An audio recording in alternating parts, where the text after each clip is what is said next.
It's 4:20 p.m. PST, and the federal felons of the North Everett precinct that are upstairs illegally and criminally shut off my live stream.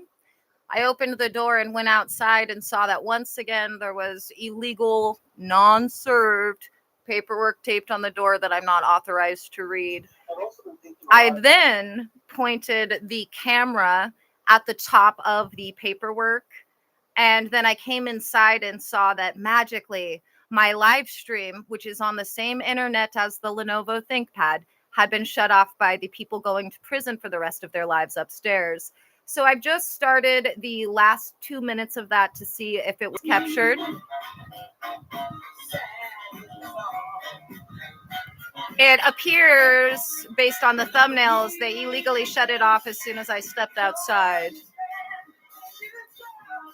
which you'll be prosecuted for. Remember, the FBI has 360-degree surveillance. The live stream, and every time you shut it off, is another obstruction of justice and witness tampering felony for each of you upstairs with no immunity. So I'm playing that. That's what you're hearing in the background. It says there's 3 minutes left. I'm going to try pushing the forward button to fast forward 5 seconds at a time. Let's see exactly if it ends with the door ajar. Yes, they shut off the live stream as soon as I stepped outside. They didn't want me to have it on the live stream that a piece of paperwork magically appeared taped to the side of my building again. So that just happened at like 4:19 p.m. PST. They will be charged with that. If you're wondering what's going on, we'll have to go through all of the details of the live stream that we normally have to do because they're forcing me to start a new one at a different time than when the FBI would like me to. So it is 4:22 p.m. PST. My door is still ajar. Nothing happened outside other than me stepping outside with my laptop and aiming the laptop at the wall where, once again, there was a 2-page piece of paper taped that I'm not authorized to read. I held it at the camera to show the caption, John and Erica the Extortionist. And Unit 207 shut off the live stream because they didn't want proof of it. They wanted to pretend, I suppose, that I was personally served when I wasn't. You're going to prison, idiots. Remember, Unit 207 is occupied by the North Everett precinct of fraudsters, child abusers, stalkers, hackers, thieves, some of whom believe they'll be giving me $100,000. Good job. And who still don't realize that the FBI has stated they're going to be paying the invoice that they're in a contractual agreement with me for in full, which is over $14 million that they owe as of today. And that invoice was provided to them 9 days before their second actionable kidnapping over a 6-day period of time, which they threatened and premeditated for a year, that I reported for just as long. So this live stream is not going to run for 12 hours because the federal felons upstairs shut it off illegally, and the FBI has set times they want me recording these live streams. So it'll run for a jiff. If it ends for any reason without me telling you the time, it once again is Unit 207 full of North Everett precinct fraudsters for 2 years who have stalked me, stolen from me, destroyed my property, intercepted my mail, discriminated against me, and used various third and fourth parties, promising them fraudulent, non-existent immunity to perpetrate crimes against me without immunity.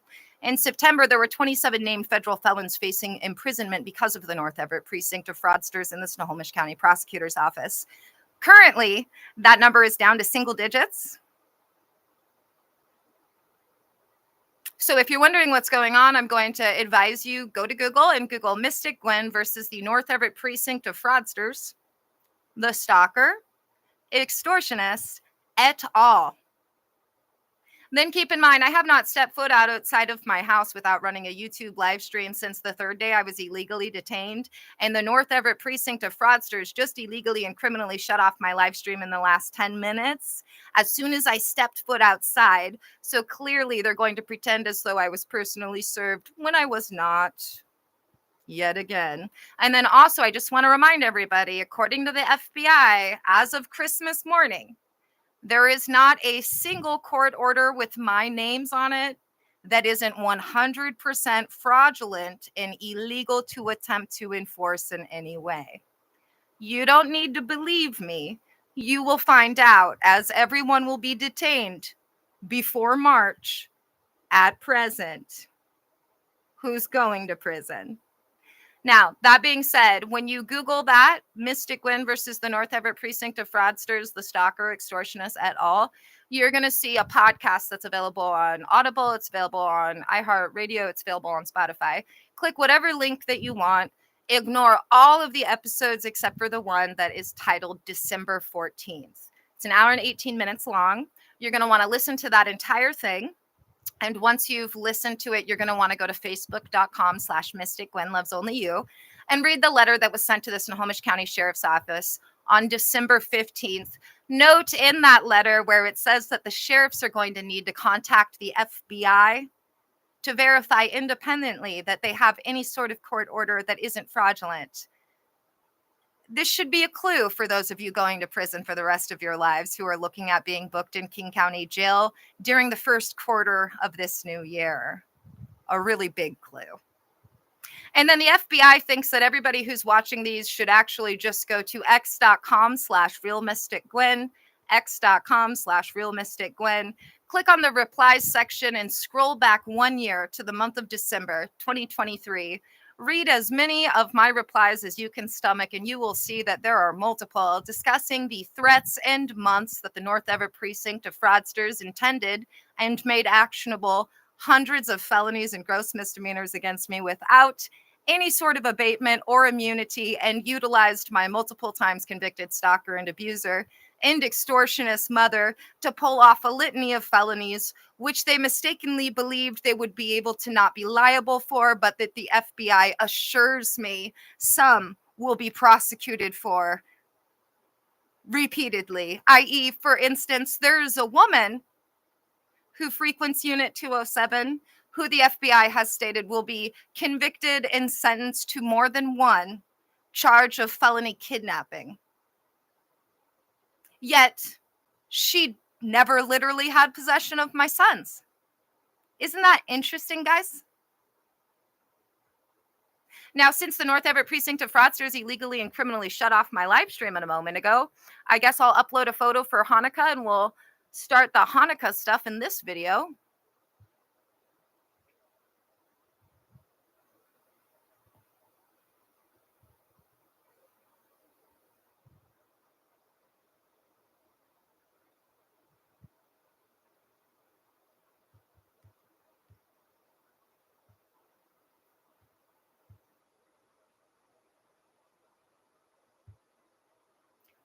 So it's not quite dark. So I am going to advise everybody who wants to hear a Hanukkah story for this evening. Although I just took a picture of myself with menorah, I can upload that. Come back here in, let's say, 32 minutes. So fast forward the live stream 32 minutes. Otherwise, come back at 5 and we will go over the Hanukkah stories of this evening. In the interim, you will hear something I've already said because I do have orders to make sure there's audio on this on a different laptop.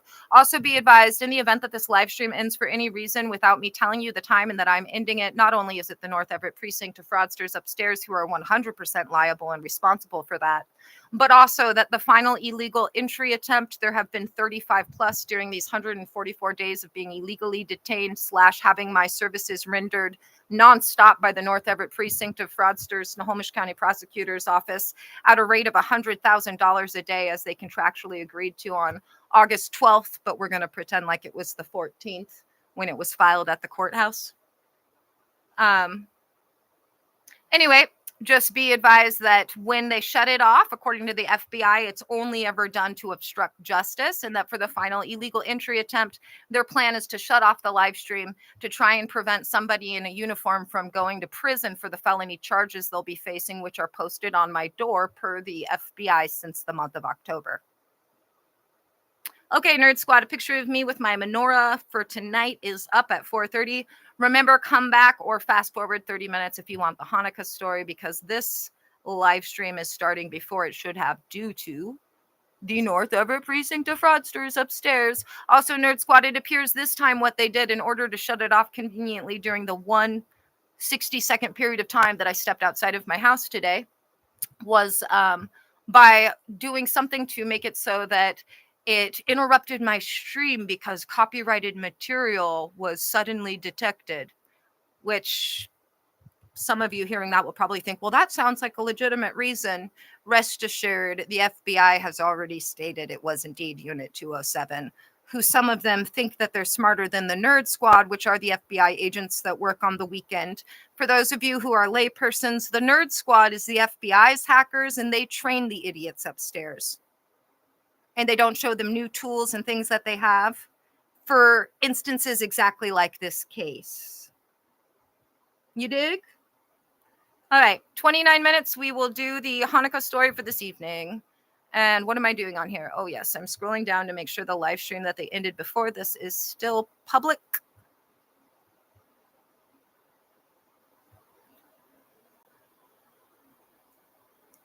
Yeah. The live stream before this is still public, so the email that I received is just complete malarkey. No copyright strike. It's not banned anywhere. Nobody's trying to deny my ability to monetize. I already knew that since the FBI already confirmed it, but just wanted to double check for the live stream. It is currently 4:31 p.m. PST.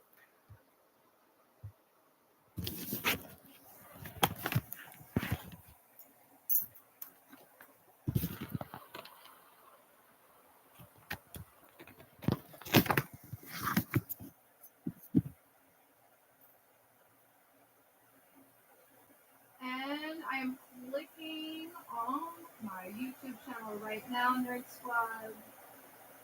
We should expect a delay as Unit 207 tinkers around with the JavaScript and alters the interface however they see fit. Looking at a white screen. Still looking at a white screen. There we go. I can see the selfie I just took, Nerd Squad, at 4:32 p.m. Clicking on the link to make sure there's audio.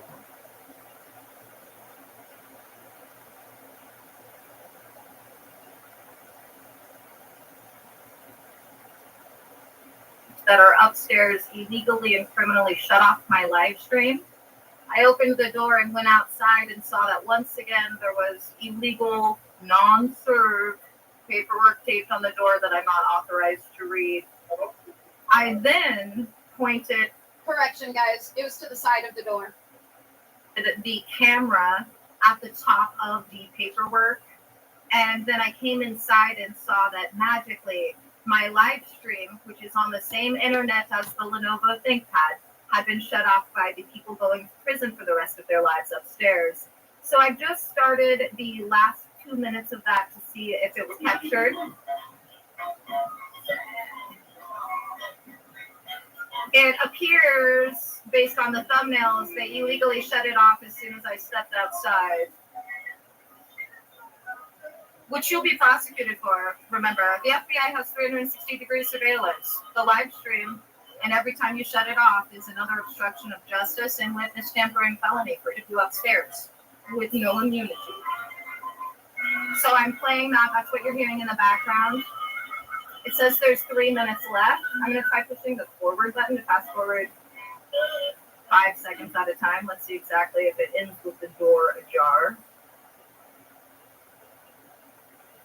Yes, they shut off the live stream as soon as I stepped outside. They didn't want me to have it on the live stream. That a piece of paperwork magically appeared taped to the side of my building again. So that just happened at like 4:19 p.m. PST. They will be charged with that. If you're wondering what's going on, we'll have to go through all of the details of the live stream that we normally have to do because they're forcing me to start a new one at a different time than when the FBI would like me to. So it is 4:22 p.m. PST. My door is still ajar. Nothing happened outside other than me stepping outside with my laptop and aiming the laptop at the wall where, once again, there was a 2-page piece of paper tape that I'm not authorized to read. I held it at the camera to show the caption, John and Erica the Extortionist. And Unit 207 shut off the live stream because they didn't want proof of it. They wanted to pretend, I suppose, that I was personally served when I wasn't. You're going to prison, idiots. Remember, Unit 207 is occupied by the North Everett precinct of fraudsters, child abusers, stalkers, hackers, thieves, some of whom believe they'll be giving me $100,000, and who still don't realize that the FBI has stated they're going to be paying the invoice that they're in a contractual agreement with me for in full, which is over $14 million that they owe as of today. And that invoice was provided to them 9 days before their second actionable kidnapping over a 6-day period of time, which they threatened and premeditated for a year, that I reported for just as long. So this live stream is not going to run for 12 hours because the federal felons upstairs shut it off illegally, and the FBI has set times they want me recording these live streams. So it'll run for a GIF. If it ends for any reason without me telling you the time, it once again is Unit 207, full of North Everett precinct fraudsters for 2 years who have stalked me, stolen from me, destroyed my property, intercepted my mail, discriminated against me, and used various third and fourth parties, promising them fraudulent, non-existent immunity to perpetrate crimes against me without immunity. In September, there were 27 named federal felons facing imprisonment because of the North Everett precinct of fraudsters in the Snohomish County Prosecutor's Office. Currently, that number is down to single digits. So if you're wondering what's going on, I'm going to advise you, go to Google and Google Mystic Gwen versus the North Everett precinct of fraudsters, the stalker, extortionist, et al. Then keep in mind, I have not stepped foot outside of my house without running a YouTube live stream since the third day I was illegally detained. And the North Everett precinct of fraudsters just illegally and criminally shut off my live stream in the last 10 minutes as soon as I stepped foot outside. So clearly they're going to pretend as though I was personally served when I was not, yet again. And then also, I just want to remind everybody, according to the FBI, as of Christmas morning, there is not a single court order with my names on it that isn't 100% fraudulent and illegal to attempt to enforce in any way. You don't need to believe me. You will find out, as everyone will be detained before March at present, who's going to prison. Now, that being said, when you Google that, Mystic Gwen versus the North Everett precinct of fraudsters, the stalker, extortionists, et al., you're going to see a podcast that's available on Audible, it's available on iHeartRadio, it's available on Spotify. Click whatever link that you want. Ignore all of the episodes except for the one that is titled December 14th. It's an hour and 18 minutes long. You're going to want to listen to that entire thing. And once you've listened to it, you're going to want to go to facebook.com/MysticGwenLovesOnlyYou and read the letter that was sent to the Snohomish County Sheriff's Office on December 15th. Note in that letter where it says that the sheriffs are going to need to contact the FBI to verify independently that they have any sort of court order that isn't fraudulent. This should be a clue for those of you going to prison for the rest of your lives who are looking at being booked in King County Jail during the first quarter of this new year. A really big clue. And then the FBI thinks that everybody who's watching these should actually just go to x.com/realmysticgwen, x.com/realmysticgwen, click on the replies section and scroll back 1 year to the month of December 2023. Read as many of my replies as you can stomach, and you will see that there are multiple discussing the threats and months that the North Everett precinct of fraudsters intended and made actionable hundreds of felonies and gross misdemeanors against me without any sort of abatement or immunity, and utilized my multiple times convicted stalker and abuser and extortionist mother to pull off a litany of felonies which they mistakenly believed they would be able to not be liable for, but that the FBI assures me some will be prosecuted for repeatedly. I.e., for instance, there is a woman who frequents Unit 207 who the FBI has stated will be convicted and sentenced to more than one charge of felony kidnapping. Yet, she never literally had possession of my sons. Isn't that interesting, guys? Now, since the North Everett precinct of fraudsters illegally and criminally shut off my live stream a moment ago, I guess I'll upload a photo for Hanukkah and we'll start the Hanukkah stuff in this video.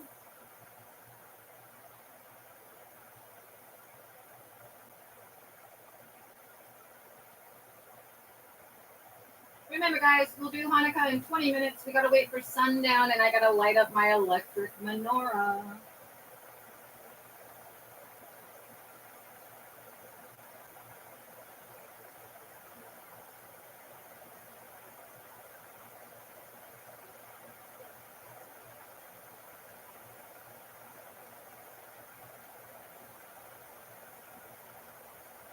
Joe Rogan Experience. Drink by day, Joe Rogan Podcast by night. All day. Well, very nice to meet you, first of all. Thanks for coming here. Is this your first time in Texas? No, I've been here before. You've been to Austin before? Yes. So for people who don't know your story, I'm just going to give them a primer, just to sort of establish your history. You were born in North Korea, and you escaped North Korea when you were 13. Is that how old you were? Mm-hmm. I think we should start off with what it was like living in North Korea. I saw your interview with Jordan Peterson, and it was incredibly moving, and it was incredibly disturbing and eye-opening, and it's hard to believe for people that don't know what life is like in North Korea, the reality of you growing up in North Korea. But just talking about how you essentially had no food, and you would go looking for bugs to eat. Yeah.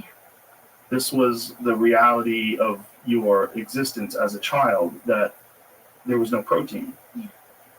But now that you live here in America and you can kind of eat whatever you want, when you look back on that, what does it seem like to you? Does it seem like reality? Does it seem like a dream? What does your childhood seem like?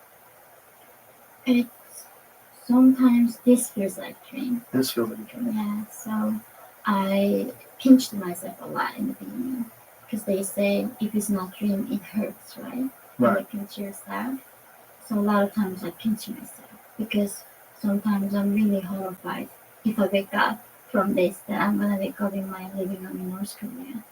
So it's sometimes the line is very blurry to me.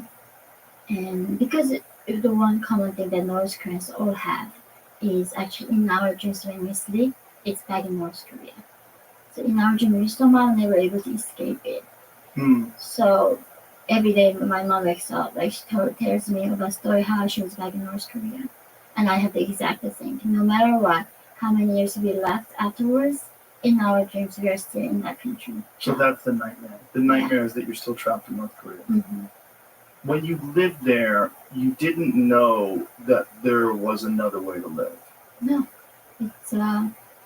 it's like here right now, we cannot imagine a life in some different planet in the universe, right? We just don't know what their life looks like.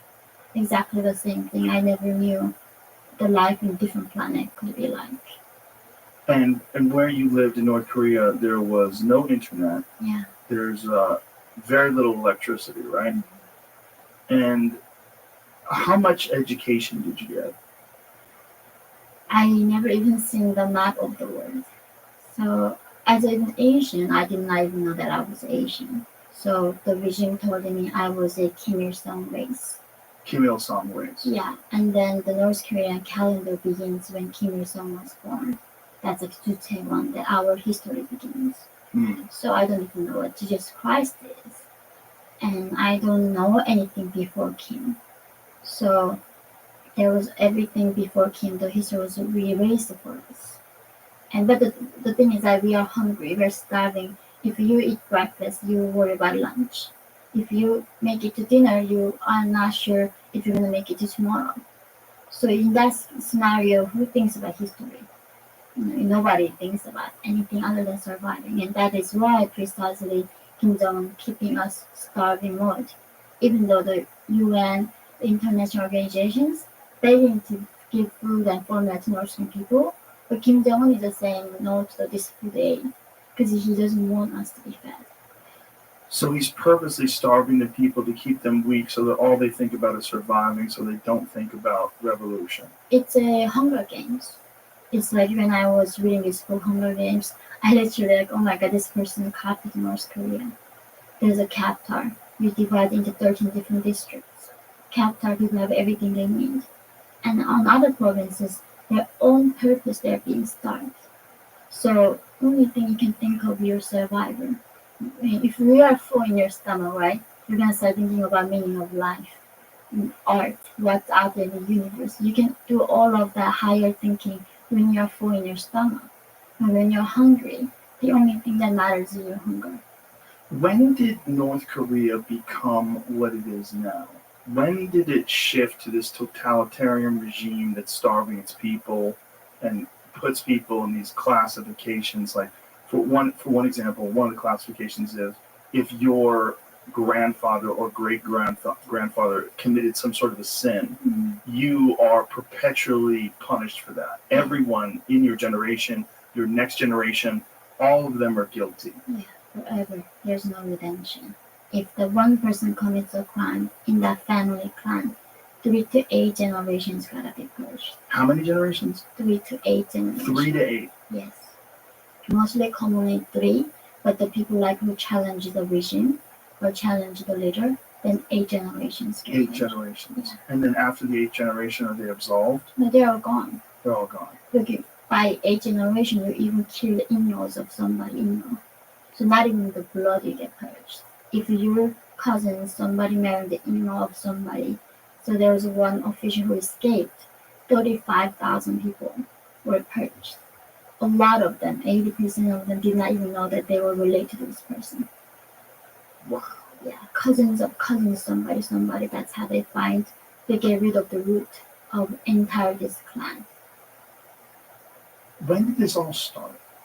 When Kim Il-sung came into power, so he was a big Marxist and Leninist, and he was a communist.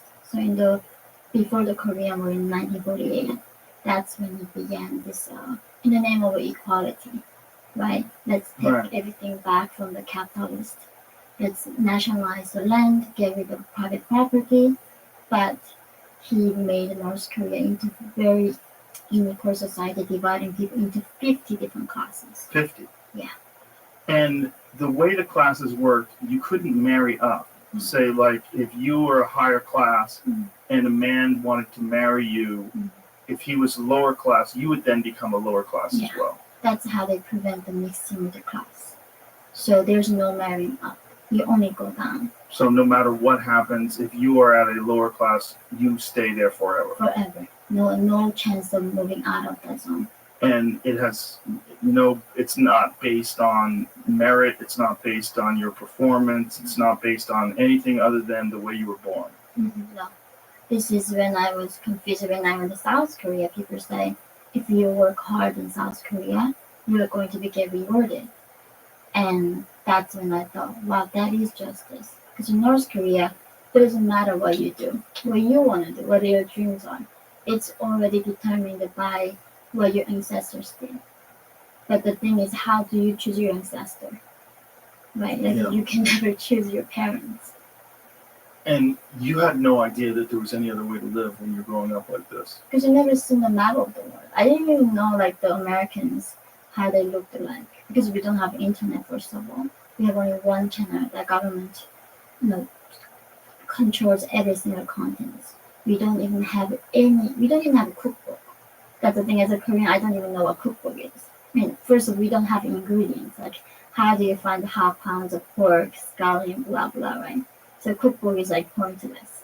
And not only that, there's no fashion, because, we don't have freedom to what we wear. So even when I heard the job called modeling, I was like, what is that?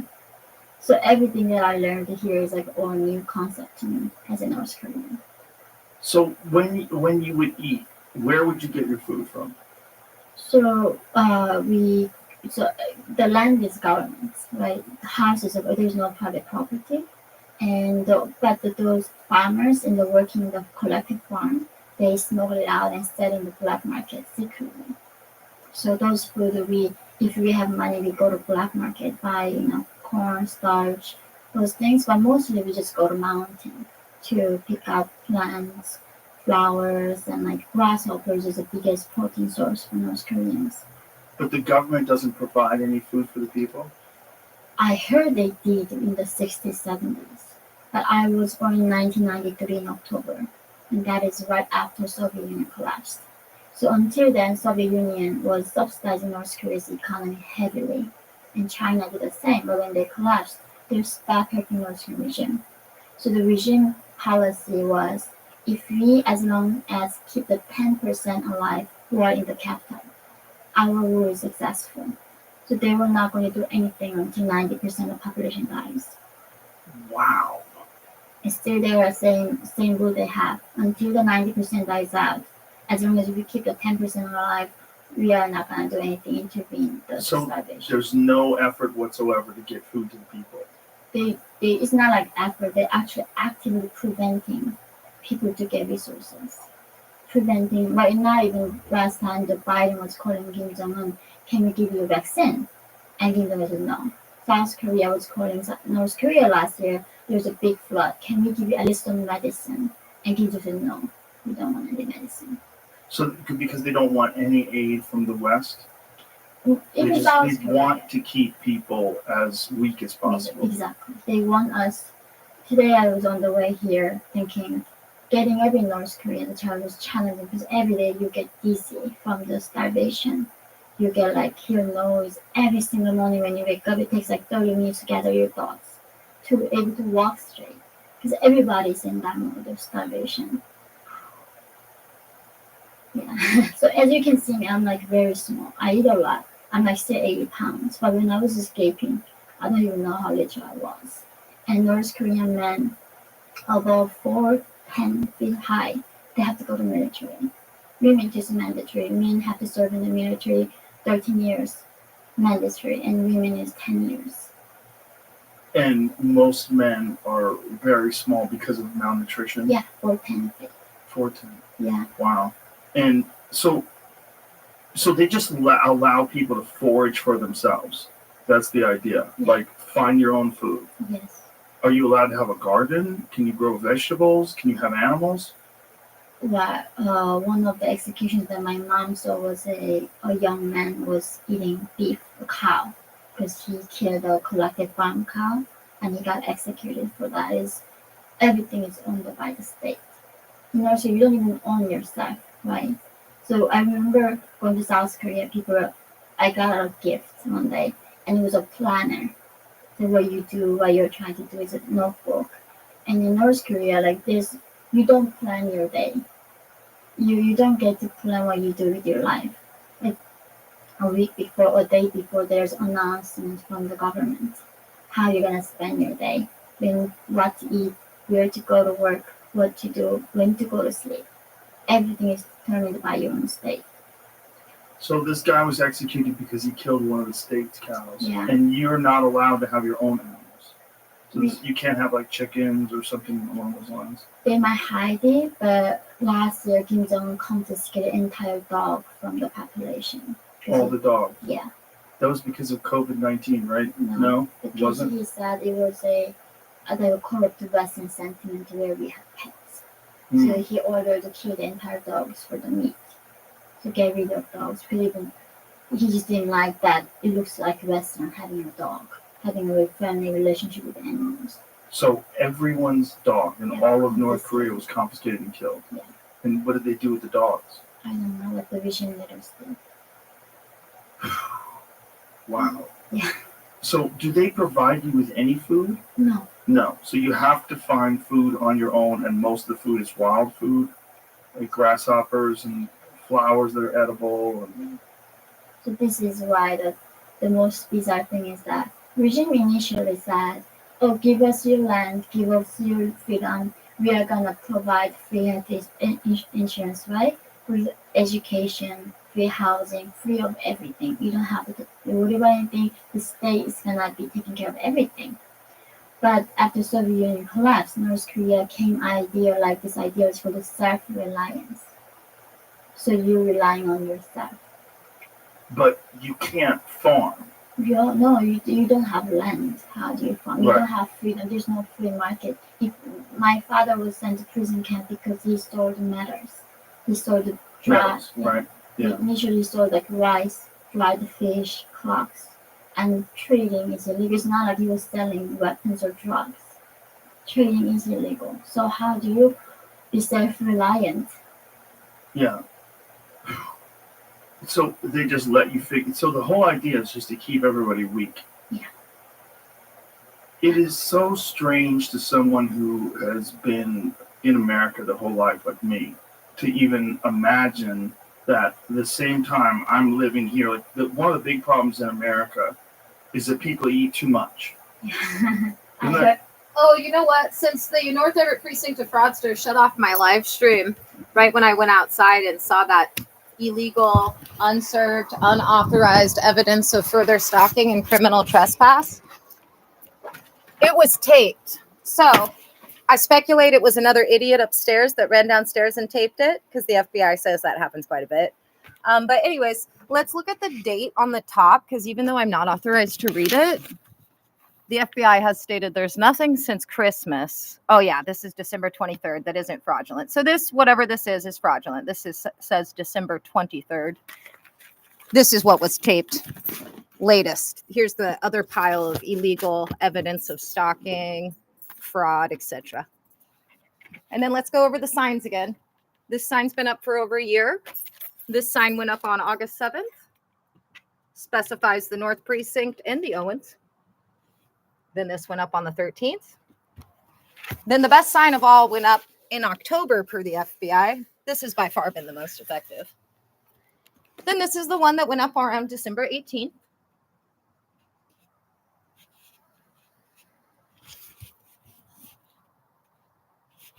It is what it is. So glad to know that that was December 23rd. Is indeed fraudulent. Per the FBI. Also, that's a really long time to wait to come and tape it to somebody's side of the building. It's December 29th.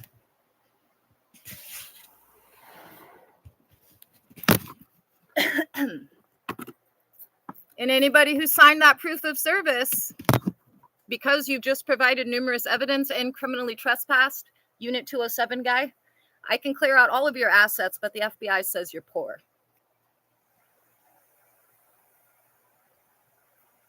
Remember, don't believe me, just knock. I heard that. Isn't that crazy? I was shocked. I never understood having too much can be a problem. Because I just never knew that could be a possibility of problem. It's the number one problem here. Exactly how having too much is a problem. I don't get it. I think what is the percentage, Jamie? What is the percentage of people in America that are obese? I think it's large. I think it's more than 50%. I think it's and it's a huge factor of diseases, and I mean 78% of the people that are in the ICU for COVID are obese. What is it? 43%. So almost half of the people in the country are obese, meaning they eat far too much food. Yeah. And for you, that concept must be insane. You might you're in the upside down world. Like you're in, right? That's the thing. It's like different planet.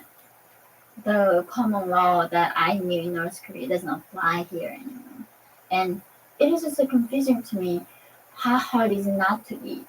It's hard when you don't have food, when you can't find it. And to me, it's that I don't know why that is so challenging. You do me a favor and just push the microphone forward. Yeah, like this. Yeah, so it's right in front of you. There you go. So yeah, it must be, like another planet. The idea of having too much food. Yeah, and that's the source of. I mean, they're complaining about it. So I'm like, even that is a reason for complaint. Yeah. That's something unbelievable. I just don't get it. How is that? It's so easy. If you have too much, you don't eat it. You just don't put it in your mouth, right? No one is forcing you to eat a lot. Yeah, but food is addictive, and people like to comfort themselves with food when it's everywhere. And it's also, it's a strange problem, right? The problem of excess. It's a strange problem. Like you have too much. But this is humanity, or our humanity, we've been starving. Yeah. It's the very first time humanity having this much access, and I have some compassion for that. But a lot of problems. Like I met American friends in New York. I went to school there, and like my friends' complaints, I couldn't sympathize in the beginning. Right. I literally, because their problem is like some guy they went on date, like don't call them back. Okay, it's 5 o'clock. We're doing the same book we've been doing. I am reading Jewish Folktales by Leo Pavlat. I think I'm pronouncing his name right. It's hard to know. It's French. Highly recommend to anybody studying Judaism, anyone with grandkids or children. read the stories before you read them to your kid. They don't all have happy endings. These are Jewish folk tales, after all.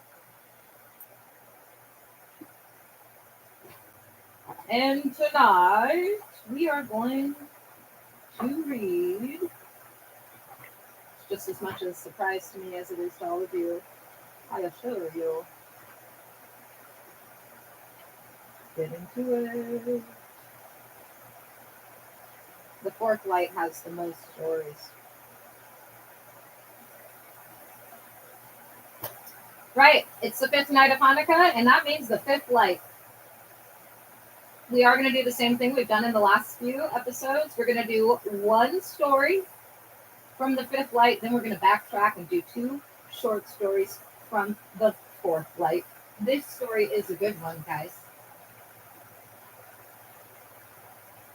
It's called The Clever Son. Many years ago, there lived in Jerusalem a rich Jewish merchant. He traveled widely and saw many foreign lands, but most of all, he liked to travel to Babylonia. That was where he did his best business, and what was more, his friend Rami lived there. One year, the merchant decided to make a particularly big profit. He exchanged almost all of his belongings for gold and set off to visit Rami, hoping to get really rich in his friend's land. But the journey was a bad one. The merchant fell ill, and that was the end of his trading. He lay in Rami's house, and one doctor after another came to his bedside, but he had a feeling that there was no remedy for his sickness. So he called Rami and said, "Soon I shall die and leave here all the gold I brought with me. I have an only son who is scarcely 20 years old. Be so kind as to hand over to him my gold, but only on condition that he can prove his cleverness 3 times. If he cannot, then give him enough not to go hungry and keep the rest for yourself. It would be better for it to remain in your hands than for him to squander it." Rami promised to do as he was asked by his best friend, and soon after that, the merchant died. As soon as the funeral was over, Rami sent the merchant's son a letter. "Your father died in my house," he wrote, "leaving here all of his gold. I live in the greatest city in Babylonia, and my name is Rami." Rami deliberately omitted to write his address, and he asked all the inhabitants of the city not to tell any stranger where he lived. "I wish to test the cleverness of a certain young man," he added by way of explanation. Rami's fellow citizens did not wonder at his strange request, for he was a Jew, and we all know the Jews are fucking eccentric. It was not long before the son of the Jewish merchant arrived in Rami's city. He asked the whereabouts of Rami's house, but no one would tell him. "No matter," he said to himself, "I shall find out." He went up to an Arab who was selling wood in the marketplace and said, "Take 2 bales of firewood to the house of Rami. Here is payment for your service." The Arab lifted the wood onto his shoulder, and the son set off after him. When they arrived at Rami's house, the master came out into the courtyard. "Why are you bringing me wood?" he asked the Arab. "I have not bought any." "I am the one you should ask," said the merchant's son. "I have come from Jerusalem for my father's gold. No one would tell me where you lived, so I thought up this little trick." "You're not stupid," Rami replied. "Your father would be proud of you, so come in and take a seat at my table. Such a rare guest as yourself deserves a fine lunch." 7 people sat down at the table: the merchant's son, Rami, his wife, his 2 sons, and his 2 daughters. But there were only 5 roast chickens on the table. "Let us see whether our guest from Jerusalem will be as ingenious the second time," the master of the house said to himself. And he turned to the young man and said, "Divide up the chickens, please, but be sure to do it fairly." "I will do as you ask," the merchant's son replied, and he got to work at once. He placed the first chicken in front of Rami and his wife, gave the second to his sons, the third to his daughters, and kept the remaining 2 chickens for himself. "Is that the custom in Jerusalem?" his host asked in surprise. "That," replied the merchant's son, is the language of numbers. I gave 1 chicken to you and your wife. That makes 3 altogether. Your 2 sons received 1 chicken and your 2 daughters also. Both add up to 3. So since I am alone, I have taken 2 chickens, and that also makes 3. A cunning lad, thought Rami to himself. Twice already he has shown he is clever, but he kept his thoughts to himself and after lunch took the young man into the city. While they were out walking, Rami's wife cooked the hen. In the evening, she put it on the table, and Rami said to the guest, "We are the same number as at lunch. But now there is only 1 hen. I wonder how you will divide it up this time." The merchant's son did not hesitate for a moment. Cutting off the bird's head, he gave it to the host, saying, "You are the head of the family, so this portion is yours. Since a mother and father are joined together like neck and head, the mistress of the house shall have the hen's neck. The 2 sons are the pillars of the family, on whose work its fortune depends. They should therefore have the hen's legs. The daughters will soon marry and leave the house. So what could be more fitting for them than the wings? That leaves the body of the bird, which I shall eat myself, since it is like the whole of the ship on which I left Israel, and on which I shall also return home." When he heard these words, Rami brought the merchant's gold and said, "Your father asked that I should not give you your inheritance before you had thrice proven your cleverness. Without even knowing it, you have fulfilled the condition. Take then what is yours. Whenever you come to Babylonia again, you will be welcome in my house." The merchant's son thanked Rami for all he had done for his father and himself, rewarded him generously, and the next day he sailed joyfully homeward to the Holy Land. Now we're going back to the 4th lake to do 2 short stories as we have. The first is The Fox and the Fish.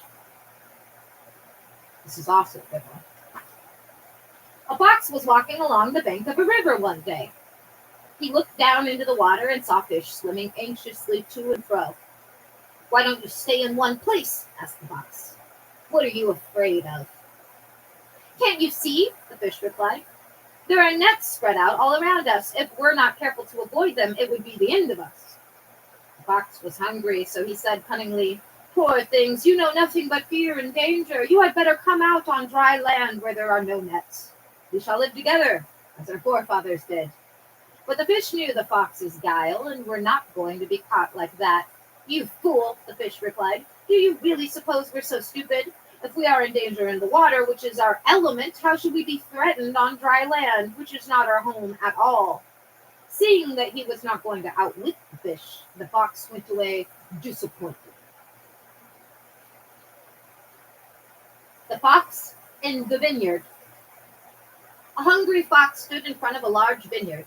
The very thought of the sweet grapes made his mouth water, but the vineyard was surrounded by a high wall, and try as he might, the fox could not climb over it. This is a good one too, guys. Wait till you see what happens to the fox. He ran around the vineyard helplessly until he noticed a small gap in the wall. He tried to get through it, but the hole was too small. "Why should I be in such a hurry to eat?" the fox asked himself. "I shall wait a while, and when I am a little thinner, I shall be able to squeeze through into the vineyard and eat my fill." For 3 whole days, the fox neither ate nor drank. His flanks grew slimmer, and he was able to slip through the hole in the wall without difficulty.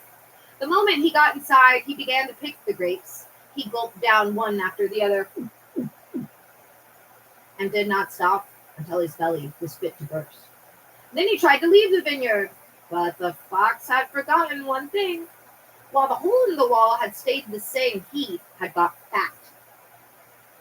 So he got stuck in the wall and could not get out of the vineyard. What did he do?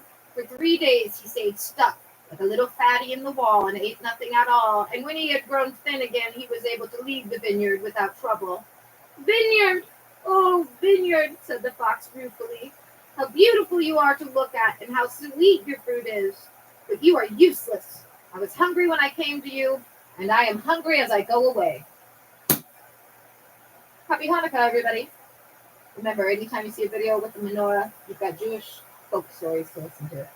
Going back to this Joe Rogan podcast I'm listening to, episode 1691. I've heard it before, but I'm hearing it again. They call me and complain like, there's a people actual problems like life and death. Yes. This is not a problem, but Well, it's an issue of perspective, right? Like your life, you've seen horrific things, whereas so many people, the worst thing that's ever happened to them is someone broke up with them. Yeah. When you were talking about going to the doctor when you were a child, and that this is a very disturbing story, but I want you to try to explain it to people how people were dying in these hospitals and rats would eat the eyeballs of the people who were dying, and children who were starving would eat the rats. And then the children would die and the rats would eat the children. Explain what this was like. That you, how did you see this? Well, I'm seeing that the bodies on the streets like everyday thing. It was not.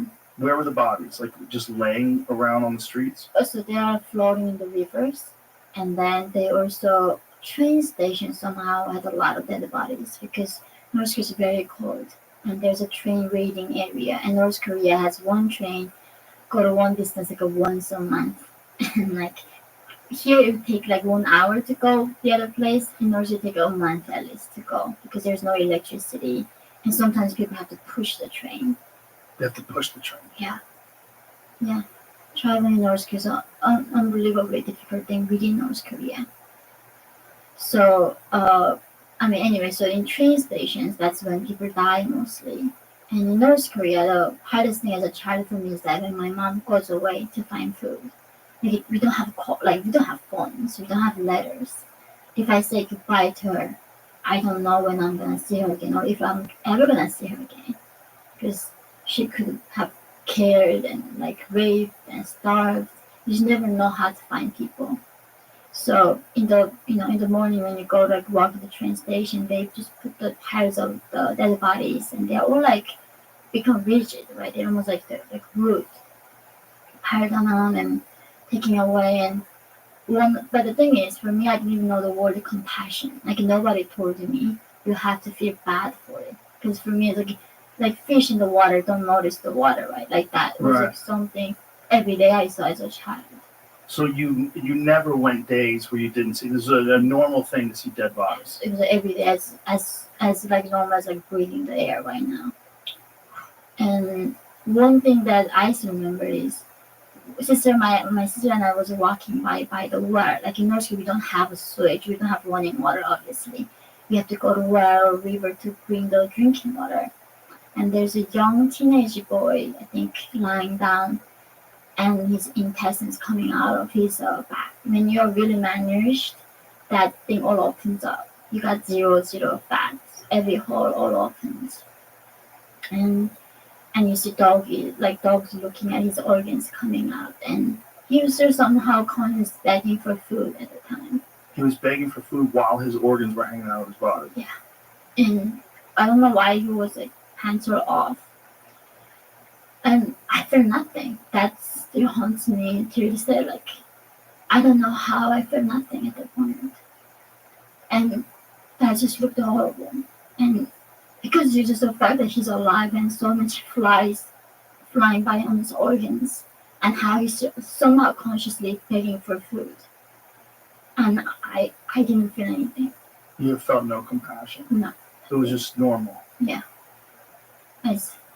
Yeah, so that was like daily life thing. And then in the hospital when I was 13 years old, my parents took me to hospital because I was bad stomachache. And then we don't have like X-ray machines, we don't have MRI, none of that. Just doctor rubs your belly, and then he says, "Oh, we need to operate on her. I think her like appendix were bursting or something." So that afternoon they come in, open without any anesthesia. And but it's normal thing, and people in North Korea operation without anesthesia. But the chances of you going to surgery is a lot higher for you getting infected because we don't have penicillin. The nurse is using a 1 meter to inject every single patient. So who do you know what the other person has? You get from actually more sick by being in the hospital. Right. And this is where we don't, of course, have indoor bathroom for the patient. We have to go outside. And in between there's a piles of dead human bodies. And that's when I was seeing this, somehow rats eating human eyes first, for some reason. Because they're probably soft. And these women, I don't know, in my age probably, short hair, wearing these flower pants, and when they're little, like their mouth is somehow open, and their all eyes are hollow, and you see children like looking at the rats and laughing and chasing them, and adults telling them like, don't eat those, you're gonna get sick from it. But of course, kids don't care. Like even finding a rat is delicacy, because even finding a snake is a big prize. You don't find those like often. So they were finding the rats and then just trying to eat them? Yeah. Were they eating them raw? Sometimes if you find the skin, you do, but they do find some like fire and roast them. So they were excited to find a rat to eat. Yeah, So they were catching them with their hands. Yeah, oh yeah, of course they do catch them with their hands, and these parts of human bodies, like the shoes on top. That's why I was able to see her wearing these flower pants to this, and then like her eyes are so hollow. It's like when you look at the human body, like nothing is enough. I think that's what. It's not like just death. It's that. It's just like how it becomes nothing. So empty inside. She does not know the shame or pain. She was lying there like that, and you see children just chasing them and laughing and try to catch the rats. And the children didn't feel anything being around the dead bodies. Just No, it was normal. It's our daily normal thing. Seeing a death is like our daily life. And they would eat the rats, and then they would get sick, and some of them would die. Yeah, a lot of them.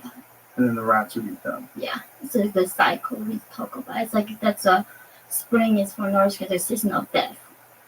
And so the diseases that they would get from the rats, they were willing to risk those diseases just because of hunger. Because when there's a North Korean proverb. There is no wish for the person who died after their stomach is full. So even in middle of the earthquake, the North Koreans not try to run. So my mom was talking about the day when she was in the university. There's an earthquake happening. And do you know what the students doing? Is not running out of the building and try to survive. They go to kitchen. So before they die, they eat at least. So they can die. So if you have that promise of eating a one meal, they're gonna risk everything for that. So it's just an entire country in a perpetual state of starvation. Yeah, I remember playing this game with my sister. As a young girl, I never ate till I felt full. So I would compare myself. I tell her like I can eat 100 bread, and she's like I can eat mountains of bread. I can eat like 10,000 more than what you just said, because I don't know the limits of my stomach. Right. I never tested it. So you always were hungry. Always hungry, never felt full. So you escaped.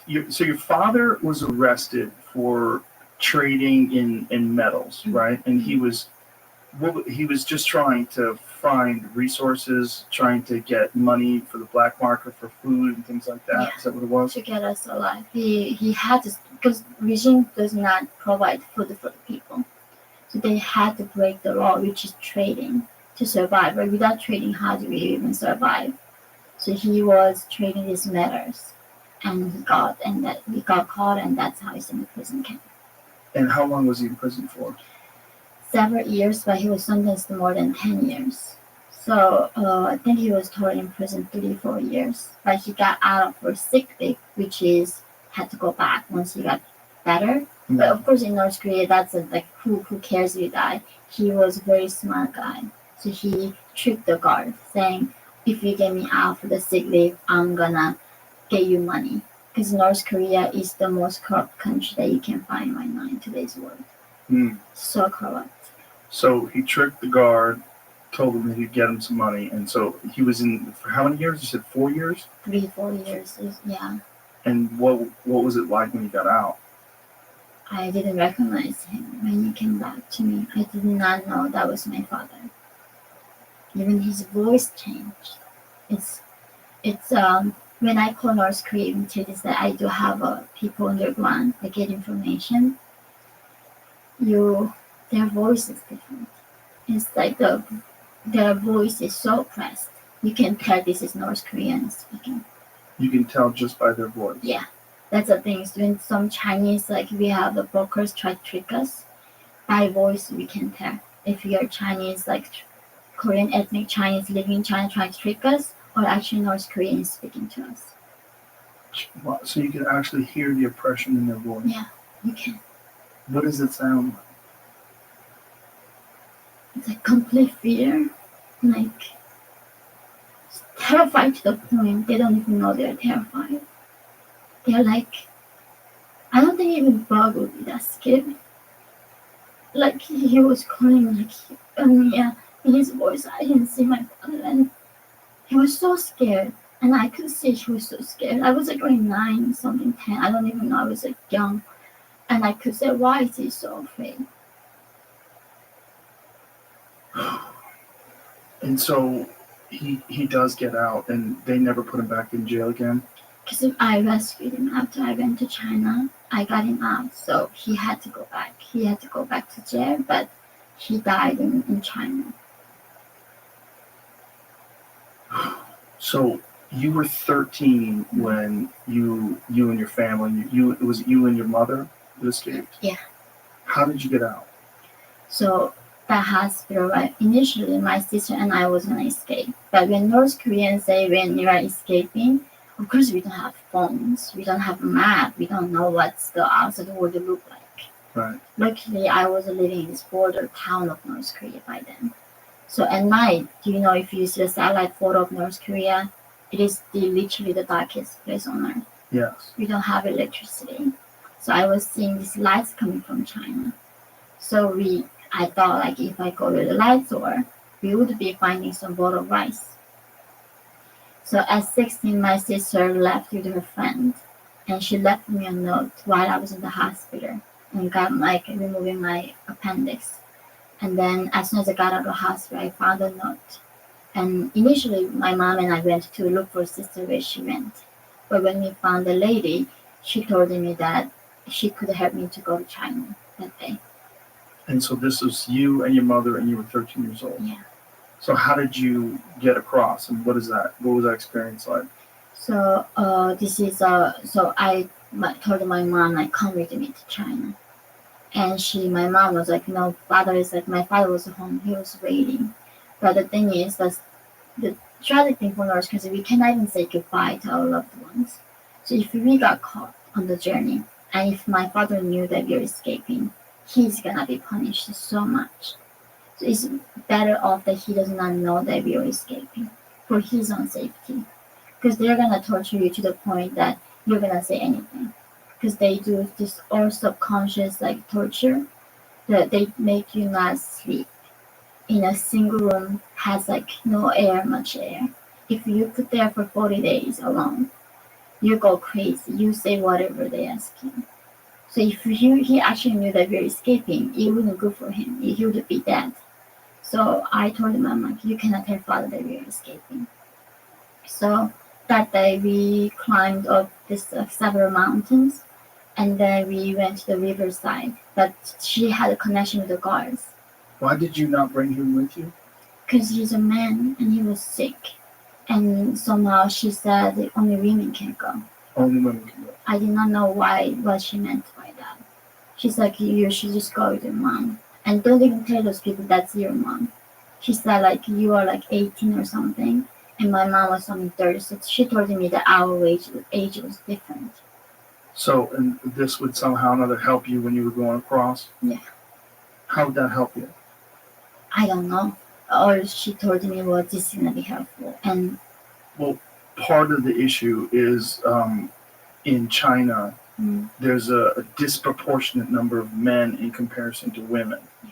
And so they want as many women to come across as that are of legal age, like women that can be married, or right? Is that the idea behind it? It's a smuggling. So like you got it right. Because of one child policy, right? A lot of girls got aborted in China, so they kept the boys. Now, so there's many men that have no chance of ever finding a woman because there are no women. Yeah, over 30 million men in the rural areas cannot find wives. So they over 30 million, and it's number gonna keep going up right now. So that's a big problem for Chinese regime. But the thing is, even that they don't allow North Korean women to stay there. They catch us, and they sent us back to North Korea. Last month, China repatriated 50 North Korean defectors back to North Korea. It's sending them Auschwitz. Literally, they are sending them to death camp. But the Chinese regime still do catch us and send us back because they think we are posing a threat to the regime, and they don't want the regime to collapse. They're catching all the defectors. But the human traffickers seize the opportunity here because we are so vulnerable, right? We are running away from Chinese authority. So even they rape us and kill us, the last place that we are gonna go is going to police and then report on them. Why did they think that women coming over from North Korea are going to somehow or another collapse the empire? Because that's what Kim Jong-un believes. He thinks they're gonna collapse through the defection, through the defectors. So after Kim Jong-un came into power, he literally, the country cannot afford the electricity. Probably electrify the fence the entire border. Not only that, putting the machine guns to the guards, have a shoot to kill order. Whoever crosses, they don't even bother to ask you to stop. They shoot you right there. And not only that, he bury the landmines on top of that. So there's electric fence, and then there's guards shooting to kill, and then past that there's landmines. Yeah. Entire country became a concentration camp. Entire country. When did they start putting the landmines in? A few years ago. So this is after you had already escaped. Yeah. Now there's no you don't see North Korean defectors escaping from North Korea anymore. It's impossible to escape at this point. One of the more horrific things that Jordan and you discussed was you seeing your mother raped, and that your mother sacrificed herself because they wanted you. Yeah. And this is the first time you had ever even seen what sex was. So I didn't even know that was it. I did not know even that was rape because we didn't have the vocabulary in North Korea. So in North Korea, there's no word for stress. There's no word for stress. Because how can you be stressed in the socialist paradise? So there's no word trauma. There's no word depression because you cannot be simply depressed in socialist paradise. There's no word for liberty. There's no word for human rights. There's no word for rape or even sex. So I just thought something I was seeing was horrible. But later they told me that was rape. I did not know that was rape. Well, you also said that you never heard the word love. Yeah, no, there's no word for love in North Korea. So your mother never told you she loved you. You never told your father you love him. Yeah. None of that. So in North Korea, there's even no word for I. So they don't want people to be individualistic, right? That's the worst thing you can be. It's all a collectivism. So when North Koreans say, I like water, I say, we love water. We love kimchi. So that's how, when I'm in South Korea, they will keep saying, in South Korea, there's difference between we and I. So when you say, I like this, say I, and then, of course, all the North Koreans keep saying, we love this country. And South Koreans get so frustrated that we are keep misusing I and we. And that's how regime controls your minds through language. It is George Orwell's 1984. They create doublespeak. Yeah. Why language is so important. Because it controls your thoughts. So that's how I got rid of the romantic love. We don't even know possibly another human can love another human. Only love that North Koreans know is like a rich and firm love that when we describe our feeling towards a leader. And we don't know that word can be used to describe our feelings to another human. When Kim Jong-il died and people were crying in the streets and people were sent to prison for not crying enough, it was the strangest thing for us to watch as Americans because it was performative, where people were performing. They were not really crying. They were wailing in this very theatrical way to let everyone know that they were complying. It's your life is on the line. People watching you. If you don't mourn enough, that's the thing. Is if you don't mourn in the most extreme high, they're gonna send you to prison camp and execute you. So we are doing it to survive. Did you see anyone who didn't mourn enough? No, I mean, it's impossible. How do you not mourn enough? How do you not possibly? Your life generation is depending on you when you move. So everyone knows this, Of course, and we all everyone know. knows it's a threat. Even babies know. Even babies know. When you go in North Korea, you know what it is. You don't like study questioning. The first thing my mom told me as a young girl was not even be careful of strangers. Be careful, call like none of that. She would say, be careful of your tongue, because that is the most dangerous weapon you got in your body. Don't even whisper, because the birds and mice could hear you. So that's the first thing you hear from your parents, how dangerous what you say is gonna be. Did you personally see people that you knew get imprisoned because of things they said? They just disappear. Like one of my sister's classmates, her mom will be executed. And then because they accusing her to receiving money from the foreign CIA or the South Korean intelligence. But a month later, they said, oh, it was not a problem. She was not a spy. So they brought the family members back out of the concentration camp. So they killed her for nothing. And they don't even say sorry to that. It's like we don't even know that's a concept the government can be sorry or they can ever make a mistake. So how did they find out that she wasn't really a spy? We just don't know. Just one day that classmate came out and my sister's classmate came out and then they said like her mom was not a spy. So they got out of the prison camp.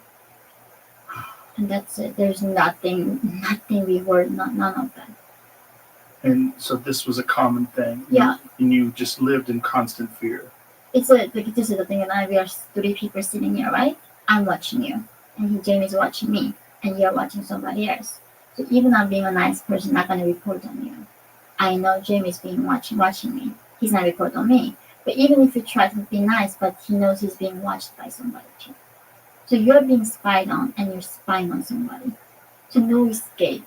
And everybody has to report Absolutely. anything that they find. Like if you said something negative about the government, I would have to tell on you, otherwise I would get in trouble. Yeah. And the other person don't report on you, that person get in trouble. There's no way out of it. That's how they create distrust. Like one thing that shocked me when I came to the West, like how trust exists. In North Korea, there's a saying like, don't even trust your own back. Because you don't know who is a spy. You don't know who's listening, who's watching. And people just disappear. Just disappear. And public executions happens in a stadium next to market where most people go. And in North Korea, there's no concept of minor, right? There's no concept like minors cannot do labor. Like that's not a thing. As a child is 7 years old, you go to school, you work. You go to work in a dam, construction, the farm. And you're a minor, so therefore when there's public execution happens, you're on the front line because you're the shortest. You stay line of 5, 6 years old in the beginning, and then like in the age going 6, like or it's a mandatory to attend. So it's mandatory to attend public executions. Yeah. And how did they kill the people? After Kim Jong-un got in power, he became more brutal how he kills people. He used the air like missiles that shoot down the airplane, that kind of powerful weapon. So when he kills people, they blow into pieces. Like they literally become just red pieces and fireworks. That's what I hear from nowadays executions. But my time was more the guard standing and shoot you here, and 3 times. 9 shots, and then its body becomes like a road, and then like they just put in a luggage and take it out. But nowadays, I heard they are using way more. They are starting hanging too. Before my time was just execution, but Kim Jong-un said even the bullets we don't want to waste on this like trash. They call it trash, and so just hang them and or stone to death. So bring the people around the town and hit them with the rocks until they die. So the people in the town would contribute to the execution. They would be the ones throwing the rocks. Yeah. Otherwise, you get punished. You have to. And what are the crimes that you could be sentenced to death for? It's as little as so in North Korea, every room has to have a portrait of kings, and the inspector comes out of nowhere in the middle of the night and then touch the portraits. If they see any dust, they say your royalty is not high enough, and then you can get executed and sent to prison camp, 3 generations of your family. And So if the picture is dusted, you get executed. yeah, and if your house get on fire, the first thing is not you run with your family or your children or parents. You have to protect the portrait of your life. Otherwise, the three generation gets punished for that. Even murderers and rapists in North Korea don't exist. We don't even know what rape is. I mean, they have pleasure squad. Right? Every year, they go around the country, pick up the virgin girls, bring them back to Pyongyang, make them call the satisfactory groups, train them to become sex machines. Every year they do that. So these officials, now the guy who's in the second power in North Korea, his name is Chae Yong-hae, he has his own pleasure squad, and he takes entire teeth out of these girls. So when they kiss him down there, he has no pleasure. So this thing is not a crime in North Korea. Like literally, when women walk down, the guys stand you and rape you. You cannot go to police. You got raped. It's your fault. So this country, I mean, every wives get beaten by husband in North Korea. This is not a crime. But if there's a newspaper, there's a portrait of Kim Jong Un, right? Kim Jong Il. You didn't see the front page. In the back page, you ripped it by mistake. That's how you get executed. That is what we call crime in North Korea.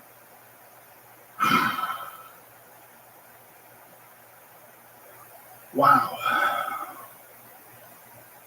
Having escaped that and looking back on it now and knowing that it exists right now, what can be done? What could the rest of the world do? I mean, North Korea has nuclear weapons. Mm-hmm. It's they have a powerful military. Yeah. What can the rest of the world do to stop this from happening? Because it seems like this is horrific. It's a form of genocide, and it's happening right now. It's a Holocaust.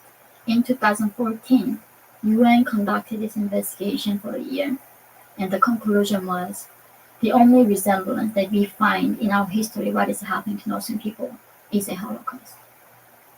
So Holocaust is happening again, and of course we are denying it again. Right? When it was Holocaust, it was happening. A lot of people say, "How is that possible?" This is so hard to believe that. And North Korea, using this concentration camp, these people do the biology test. They put them in the gas chambers. Right now, they do that. The biology test. What's the biology test? They test a lot of the weapons, biological weapons. So they, keep trying to. North Korea spends entire their GDP on developing nukes and weaponaries. I mean, they are the biggest provider to the Middle East. When there's a war, they buy missiles from North Koreans. North Korea makes money by selling the crystal meth and opium. That's how Kim Jong-un makes money, and hacking. Right? He steals a lot of Bitcoin and get up banks, like ATM machines. That's how he makes money. Because they don't export anything other than drugs and weapons and hacking and human trafficking. So they experiment on their own people to find out if these biological weapons work? Yeah. And also, they need a lot of concentration like prisoners because they have to clean the nuclear debris. Because they do a lot of tests. So since 2017, North Korea conducted almost 30 missile tests. If the one test missile cost to be the 25 million the entire year. So if he chose to do 4 less tests, nobody had to die in North Korea from starvation. And right now, Kim Jong-un recently admits that 11 million North Koreans are severely malnourished, and he's proud to say that. And he's not even bothering to hide in the past. Yeah, they are starving. And so he's fat. Oh yeah, that's his problem, being too fat. Wow. So they're forced to clean up nuclear waste from these test sites. Yeah. And of course they die from radiation. They don't last really 3 months. Normal life expectancy when you go to concentration camp is 3 months. 3 months. Yeah. So they need a lot of those people. And they just use those people for fodder. Yeah. How many people do they know how many people are in these concentration camps? Nobody knows exactly, but several 100,000 of them. But there's also prison camps, concentration camps, prison camps, and labor camps. And some people are born into these camps. Yeah, those are people in the concentration camps. And you don't even get to know the name of Kim Il-sung or Kim Jong-un. They are too to below the level. They don't even bother to tell them who's the leader of the country is. And what did someone in their family do that would allow them, that would make them get put into these concentration So camps? they find out later their great-great-grandfather was working with the Japanese for like a week when the Japan was colonizing or the Korea was starting. They were talking to American soldiers, or they're like cousins of nephews of like some in-law was a Christian, because North Korea is the number one Christian persecution country because they copied the Bible, right? They said, "Oh, Kim Il Sung loves us so much; he's a god. He gave us his son Kim Jong Il, and he dies, but he speaks with us all the time. That's why they can read my thoughts, knows how much hair I have, and that's how." So when you become a god, you don't need to explain. You don't need to make sense. So they essentially use the story of the Bible for Kim Jong Il, and Kim Il Sung, yeah, they copy the Bible. Exactly, copy the Bible. wow. That's why, like, I believe that Kim was reading my mind. And if the people believe in the West, like that Jesus knows what you're thinking, why do you think it's a surprise when North Koreans believe that? So someone's great grandfather speaking to the Japanese would be the reason why they would be raised in a concentration camp and never even be told the name of the leaders. Yeah. And that's happening right now. Oh, it's been happening for the last almost 80 years. Yeah, this has been going on, and as users ask, what can be done? Kim Jong-un cannot last even 1 week without Chinese regime support. The only reason the regime exists is because of Chinese Communist Party. How do you test a missile without oil? Kim Jong-un cannot even drive his Benz in Pyongyang. China refused to not helping the regime. They keep helping Kim Jong-un, keep sending the oil. Even last year, the New York Times covered it. The ship with full of gas oil going to North Korea, so Kim Jong-un could test missiles, even amid the pandemic. Why does China support North Korea? I really, I think one is they don't want that democracy come to next door, right? That South Korea, Japan, America is all right next to North Korea geographically. And North Korea is like this almost like a buffer zone for them, for this Western movement coming into their country. And also they think of North Korea more like Tibet or Xinjiang. If they let North Korea go, then Xinjiang people don't want to go. Tibet is going to be independent. Hong Kong is going to be independent. So they cannot give up any one of them. So because of that stability and symbolic thing for the Chinese people within the country wants to be independent. So they want to maintain North Korea forever. And Mao said that relationship between China and North Korea is like the relationship between your lips and the teeth. Without lips, you cannot really close your mouth and eat. Without your teeth, you cannot chew. So you need each other to survive. And that's how Mao's son died the Korean War, by defending Communist Party in the North. That's how Mao lost his son. That's how he believed that they need North Korea. And so the Chinese Communist Party today shares the sentiment, and they're using it strategically. Yeah, they run the dictatorship in North Korea. They run the whole thing. And that's the thing, like, we have not been serving North Korea because we just never named the accountability who is responsible for this crisis. That is China. And of course, in American mainstream, they do not want to call out North Korea, China, to committing, genocide. That's why I've been having so many attacks from Marxist, communist, and Maoist, and Leninist, all these people. And North Korea is almost this last country that holds ideological socialism. So it's a very symbolic country. So a lot of empathizers of communism and anti-Western civilization people, they defend North Korea like hell. But do they, when they speak of it, like the Chinese Communist Party, when they speak of North Korea, do they have a distorted image that they project of what it's like in North Korea? Do they have do they change the narrative? Do they have a story of North Korea that's false, that makes it seem like North Korea is a nice place? No, they know exactly what's going on. They know. Even Chinese people know. When I was So there's no defending. No, even Chinese people see, like, when North Koreans get captured, the Chinese is still better, not nice than North Korean guards. They like handcuff us, sort of like blinds us, but North Koreans come and they put the wire in between here, in between your bones. So connecting all the prisoners together so they cannot run. Like cows. And They put a wire like through their collarbone. yeah. So they prevent us to escape. So while we are in China, that's when the outsiders are watching. But imagine what they're gonna do inside the country when there's no camera. So this is what China does to North Koreans. The China catches us and gives us to North Korean guards, and they watch it. And they watch them do that. And then they even horrified, but of course they don't do anything about it. There's like you don't have to go that far, but of course North Koreans do not accept any defection, right? That's why we are defecting, we are not refugees. When we escape, we defy the ideology. Yes. That's why this is North Koreans are not just refugees, they are political prisoners. They are political refugees. They should be covered by Geneva Convention and international law. So China catching us sentence back, that is a crime against humanity. They are breaking the international law. But no one will punish them for that. And nobody gonna talk about it even here in the West. Right? Why? I mean, there's a Michelle Obama, right? Nobel Peace Prize giving the girls like captured by ISIS or like Taliban, like Malala. Michelle Obama stands up for the girls who were captured by ISIS and Boko Haram. Who is standing up for North Korean girls being captured and raped in China right now? There are 300,000 North Koreans right now when we are speaking in China and as sexual slaves. 300,000. And most of them are women and girls. China has incredible power. Yeah.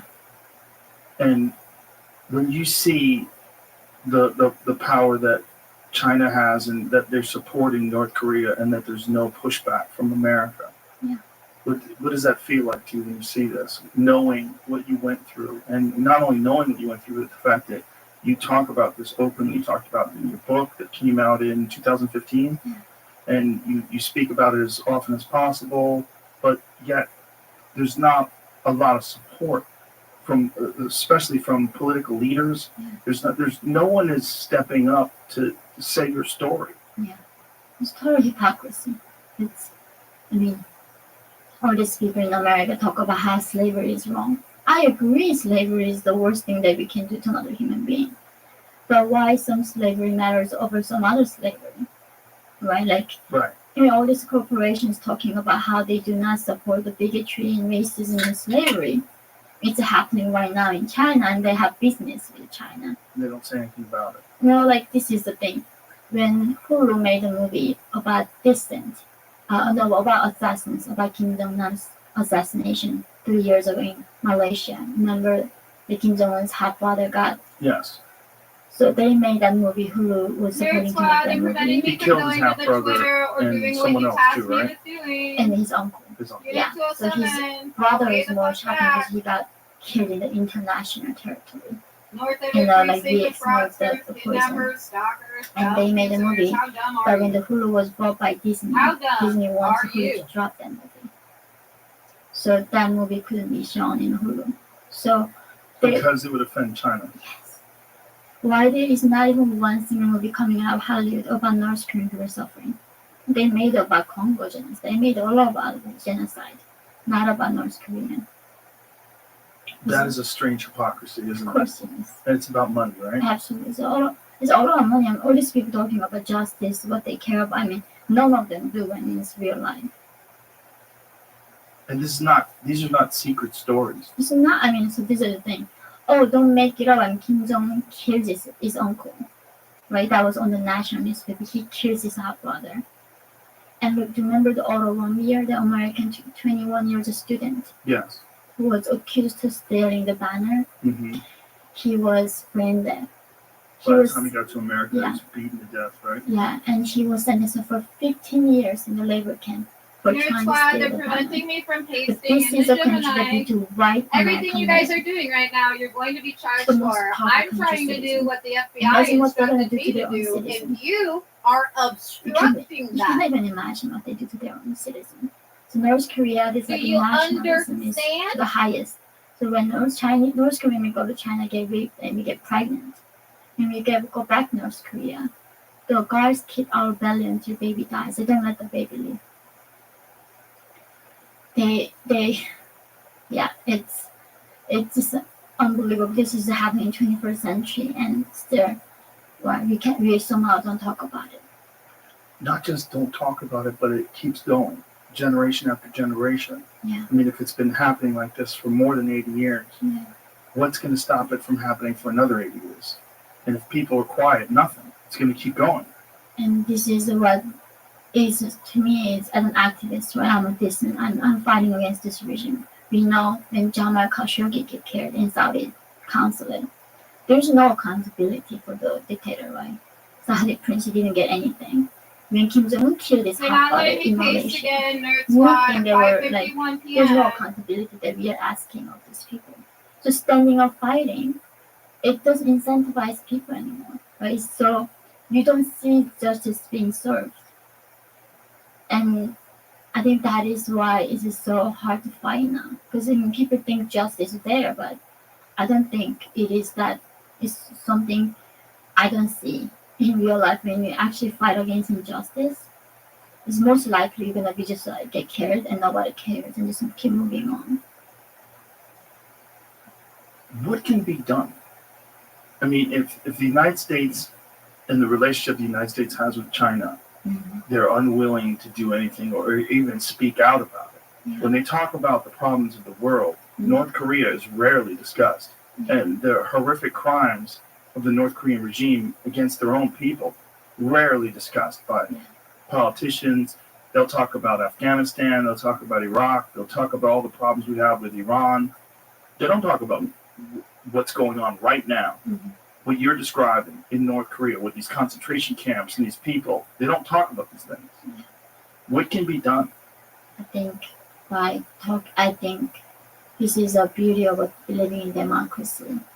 Like when I go to Whole Foods, right, coming from North Korea, I'm shocked by how many hand washing is like all about like environment friendly products, right? And that means a lot of people want to support this cause. Right. That they want. I mean, look at how many vegan restaurants are popping up in New York. So a lot of people demand that now. So if individuals are being educated on what is happening and who is actually responsible for supporting North Korean regime and how hard it is for the people being oppressed, if they start demanding the politicians and the world leaders and companies to be conscious and act, I think that is at this point my only hope is individuals. I have stopped trying to talk to UN. I don't even give talks anymore at the UN. Did you give talks in the past? Yeah. What was the response? They, in Geneva in September, the Human Rights General Assembly meeting, how dumb of them. They literally put me alone to right next to North Korean delegation team because geographically we are somewhat close. So these 5 guys from North Korean delegation team are swearing at me. And the UN, that's what they do. That's how dumb they are. They sat them next to you. Yeah, they put me right next to North Korean delegation team. And you have no protection. No, I was so scared that going to like hotel room that night. So I don't have like anybody protecting me. So I have tried, of course, but at the UN, who decides the human rights violators? Chinese and Putin and Saudis do. They decide who actually violates human rights. That's crazy. Yeah, so I have to go ask Chinese who actually commit this crime and complain. That of course they're not gonna listen to me. So what is the even point of the UN for this? Right? And of course I met Nancy Pelosi, I met a lot of politicians, and on surface like, oh, that's really horrible. Let me think about what can I do. But of course this is not what they care. They care about the systemic oppression that is happening in America now. They care about what's going to get them votes. Yeah. And what's popular, what's Exactly. on people's minds right now, and whatever the narrative is they're currently pushing. Yeah. It's going to allow them to get elected again. Yeah. It's all about their own interest.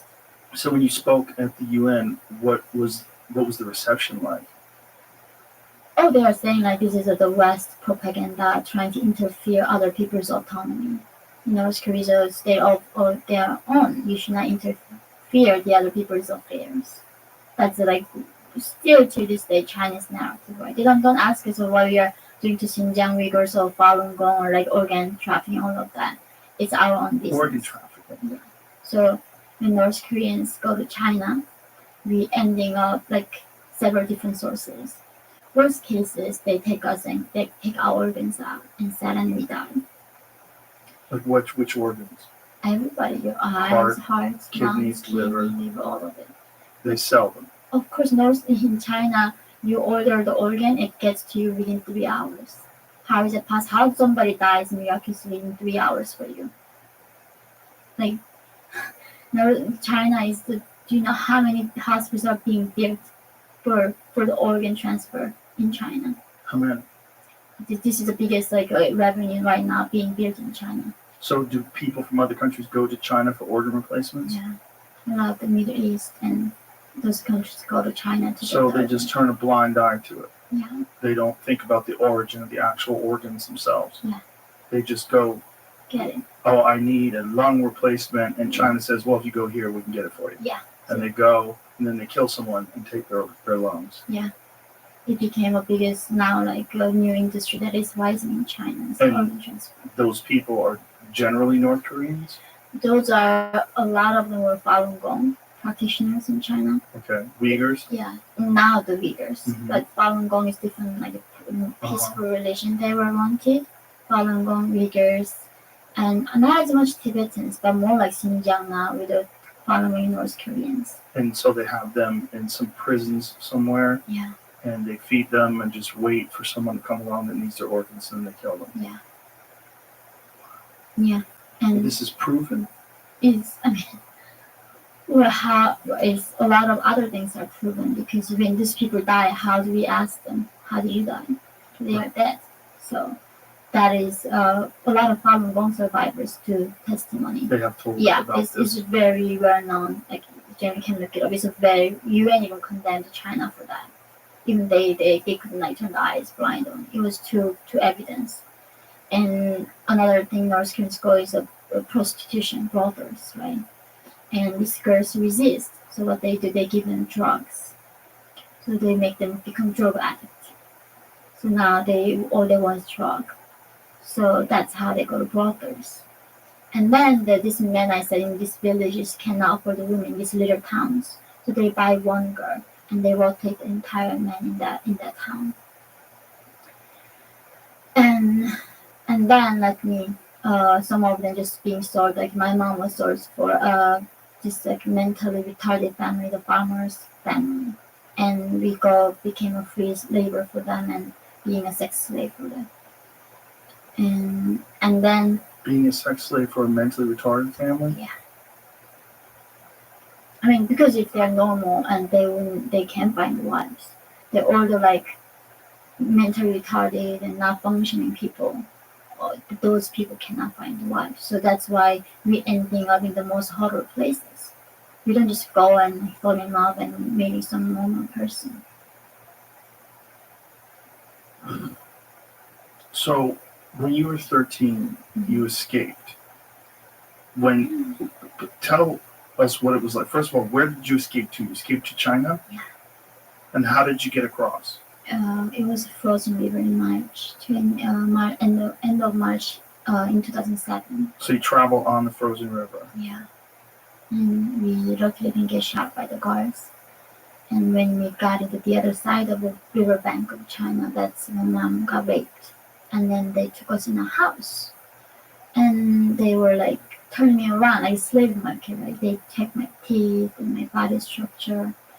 And somehow being a virgin is very precious in China. So they sold my mom for around $65. And it's 21st century. And they sold me less than $300. And they sold us separately. But the thing is, they didn't even try to force us. They were asking, if you don't want to be sold, you can go back to North Korea, right? And even North Korea doesn't punish me. I couldn't find food to eat. I was gonna die anyway. Even if the regime doesn't kill me, the starvation was gonna kill me. And for the first time, I remember that night in the trafficker's house, I saw a trash can. and I did not know what it was. So I asked this lady, like, what is that? And like one thing. I said, oh, that's a trash. Like, what is trash? I said, oh, the things that you don't need to throw there, like you don't throw it away. And it's like, what do you mean you have things to throw away? Because we never needed a trash bin in North Korea. We had nothing to throw. Even if the hairs it comes down, we don't have like heating like that. We have to start a fire. And starting fire takes the paper is very precious. So we burn like hair there to try to start a fire. Like literally nothing was thrown away in the Even human poop, right? yeah. I mean that's the thing. That region cannot have a fertilizer. They don't even have the technology to have a fertilizer. So they demand us to bring the poop. And as kids, you go to school, the teachers beat you, and then go home and look for poop. So I would go on the streets and looking if anywhere like a dog pooped or somewhere. Of course, like all those dogs are poop's gone. So finding a poop, I mean, you don't eat much. You don't poop like in North Korea, like a few times a month. It's Really? very precious. Yeah, of course. A few times a month. Yeah, And it becomes very precious, and you have to give it over to the regime. yeah.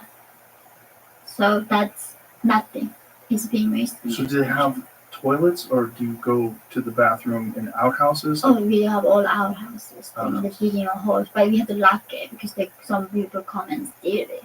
They come to steal the poop. Yeah, it's a government quota. You get punished if you don't bring poop. Everything is punishment in that country. So what is the quota? Like how much poop do you have to give them? So sometimes per family they say 1 ton. How do you find that? A ton? Yeah, so 2,000 pounds? I do the kilogram, so like Oh. 1,000 kilograms, so it's like a 1,000 ton, 1 kilograms. ton. So Yeah, that's about right. So, yeah, Yeah. 2,000. So per family, or they give you the quota. So so that's per year? yeah, and then we have to bring them in usually January. So because the farming starts around March, so they have to, in like January they collect them and pile them up, and then they start burying it, and then the Nerd Squad, they're happens and they preventing me start from farming sending process it, in the which they've been spring. doing this whole time. It's 6:02 And even p.m. I then, tried you to don't send it get over and any over and food. over again. No, it's a collective farm. So they take the 98% of the food to the regime, and then the 2% is spread among the elites who's running the farm. So you work an entire year in the collective farm, you get nothing from it. There's also cannibalism. Yeah. How does that happen? It's Hey, Unit really like 207, people you're doing say, a great "Oh, job of don't adding 7 dehumanize years to people your in North sentence. Korea," and, like, If I because don't they get say, the exact "Oh, just reply I'm that's a supposed nice to, thing." you will Right, literally like, be getting a that's just too mandatory much for us 7 to years just for And, your like, actions at present Well, I just at this is the 6:03 thing, like, p.m. Sunday, there's like people December go to 29th. black market, you sell meat. People don't ask what meat it is. You don't ask, it's like pork or like it's a rabbit. We don't. And we just sometimes we go find a very, very cheap meat and we don't ask. And luckily I was too poor to afford the meat. I didn't get to eat them. A lot of children just disappear. But the thing is, there's no evidence. Usually everybody dies in some corner, get drowned. So we go to river to bathe. We only bathe a few times a year. Winter time we don't even bathe. And during the winter we have to go to wash our clothes. So we make a small hole in the river. And sometimes you fall and slip through and you die like that. So it's just so easy to murder is not a thing. So it's so many cause killing you. So some people you lose your children, we just don't even know what killed it, and nobody bothered to go out and like find it for you. So many people die. So that's why it's easy to sell the human meat. So either they're killing the children, or they'll find them dead and then just cook their meat and sell it. Yeah. And this is common. Yeah. So when you escape to China, what is the process like when you're in China before how did you eventually got to South Korea? Yeah. How long were you in China for? Almost 2 years. And what was that like? What was the process like? Well, living in 2 years of China, I feel like I lived 1,000 years on this earth. I feel like very old. I remember after there for 6 months, one day, I was walking along, and then it's like I literally felt like I lived 1,000 years, right? Like making it one day was such a struggle. Whenever you let one day live, you think like, oh my God, I made one more day on Earth. In China. Yeah. So it was that hard in China. What was so hard about it? Because one, you don't know when you're gonna be arrested. So you always put your shoes on tight, shoelaces, and whenever you get into some indoor, you look for a place to run. Right? If you are invited to somebody's house, don't you see believe me, all the just knock. doors. Where Don't can I believe run? me, Which just route do I knock. run? When you even sleep, you know how to run. Right? You get ready to run from the police, and that is a constant threat. And of course you raped every single day by these human traffickers, and they even come follow you to the bathroom. There's no human dignity in it. They beat you and Don't believe me, just you are knock. not your own person. And the common things that they tell us that our lives are even not valuable like pigs. Because even they kill us, they know that we cannot go to police. How did you escape from all that? This is so the man who bombed me. He was very impressed because by then I went through 2 human traffickers prior me. So by the 3rd human trafficker, nobody's virgin. They all got raped. So he was Han Chinese and couldn't believe that I made it to him as a virgin. Because the first trafficker my mom covered. Second trafficker I fought like a hat. I literally lose my mind. And thankfully he had his like mistress in the next room. So I didn't get raped. Even he tried so hard, I didn't. So by the 3rd time Han Chinese, I was trying to kill myself. And then he said, oh, if you become my mistress, I'm gonna help you to get your family to you. But before that, he showed me the phone he had, because I've never seen a phone in my life as North Korean. And he showed me, oh, this phone can take pictures, and look at these pictures I took. And one picture was I saw was my mom. And I started telling this to my mom. And that's how he knew that I had that, the woman that he saw was my mom, and obviously he raped her too. So he said, if I become his mistress, he's gonna help me with my family. So he took my virgin, he raped me, and thankfully he did help me. He brought my mom back from a farmer that he sold, and he brought my sick father from North Korea. That's how I brought my parents back to me. How did you escape from him? After almost 2 years, he became a gambling addict. He was a big gambler. He's spending all his money. And somehow this evil man was letting me go because he couldn't even afford to give me food at that point. He was so broke. So he said, like, I'm letting you go. And in some ways, in his most evil way, he loved me. So after 2 years, I was let go. And then I went to this chat room. So this is another thing. A lot of North Korean girls capturing these chat rooms where we do body cams. Clients are South Koreans. So we chat and then we show our body.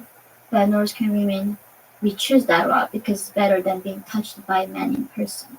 Right? So Right. we're not raped in person. So this is all on the internet with web cameras? Yeah.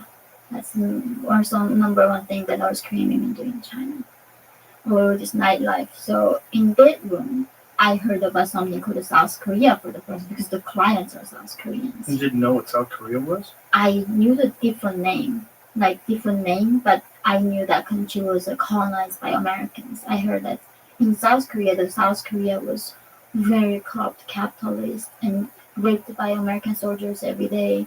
And they are like kids cannot go to school, and they all want to come to North Korea. That's what you learned from North Korea? Oh yeah, that's what I thought. Wow, they all want to go to North Korea. Yeah, they all want to come to North Korea. The entire humanity wants to be like North Korea. So we are so fortunate. They tell us that we have nothing to envy in this world. Wow. Yeah. So you find out about South Korea from these chat rooms and you start to get a different idea of what South Korea must be like. Yeah. And we met this de facto lady in that chat room. She told me she knows some missionaries. And if we become Christians, they're gonna help us to go to South Korea and be free. And that's when I heard like free for the first time. I asked like, what do you mean free? And she said, oh, you can watch TV and you can wear jeans and nobody gonna arrest you for that in South Korea. So that's what I thought of freedom. Watching TV and wearing jeans, that's what you thought of freedom. Wow. It was never like freedom of speech or none of that. I was like, oh, that's cool, I can wear jeans. But I was a teenage girl, I wanted jeans, and in North Korea you get sent to prison camp for that.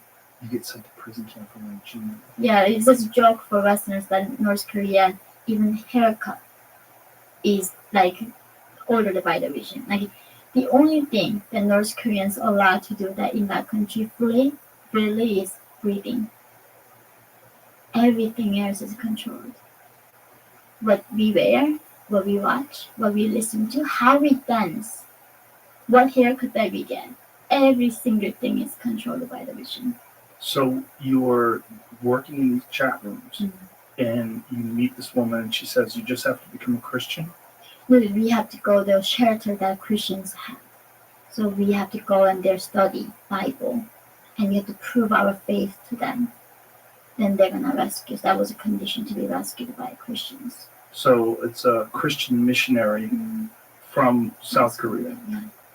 And so did you have to go to South Korea in order to prove yourself to them, or did they do this all through online? No, we couldn't go to South Korea, obviously. So they had a shelter in China, in some house hidden. So we went to their shelter, and then we joined them as a group and studied the Bible every day. So we would go fasting. I mean, we've been starved all our lives, but they say, God provides, so you go fast, you study Bible, you memorize verses, they come test you. And we pray together, and then once they think we are actually Christians, then they tell you how to go to South Korea. How long did that take? Several months. But when you're so desperate, right? Like, I'm gonna believe in rocks if somebody asks me to believe in. Like, you believe in anything, actually. Right. So, and it was so easy. Like, North Korea regime was Bible. Like, I was like, what the heck is thing called Jesus and God? And like North Koreans like, don't worry, baby. Just plug God to Kim Il-sung and Jesus to Kim Jong-il. And perfectly makes sense. Like, God loves us so much, gave us His Son. He's there to protect us. We gotta suffer and go to paradise with Him later in life. So I did become a Christian. So it made the same sense to you because it was so similar to the story that they taught you in North Korea. The logic was so similar. So you became a Christian. Yeah. And several months of this studying the Bible. Yeah. And then they eventually got you to South Korea. They told us how to go. How'd you do that? Which was literally walking across the Gobi Desert into Mongolia from China. You walked? Yeah. Wow. So they gave us one compass. We had even toddler in our group. We had one father and his father and the 7 ladies and a few teenagers. They told us... you went by compass? Yeah. Did they give you a map?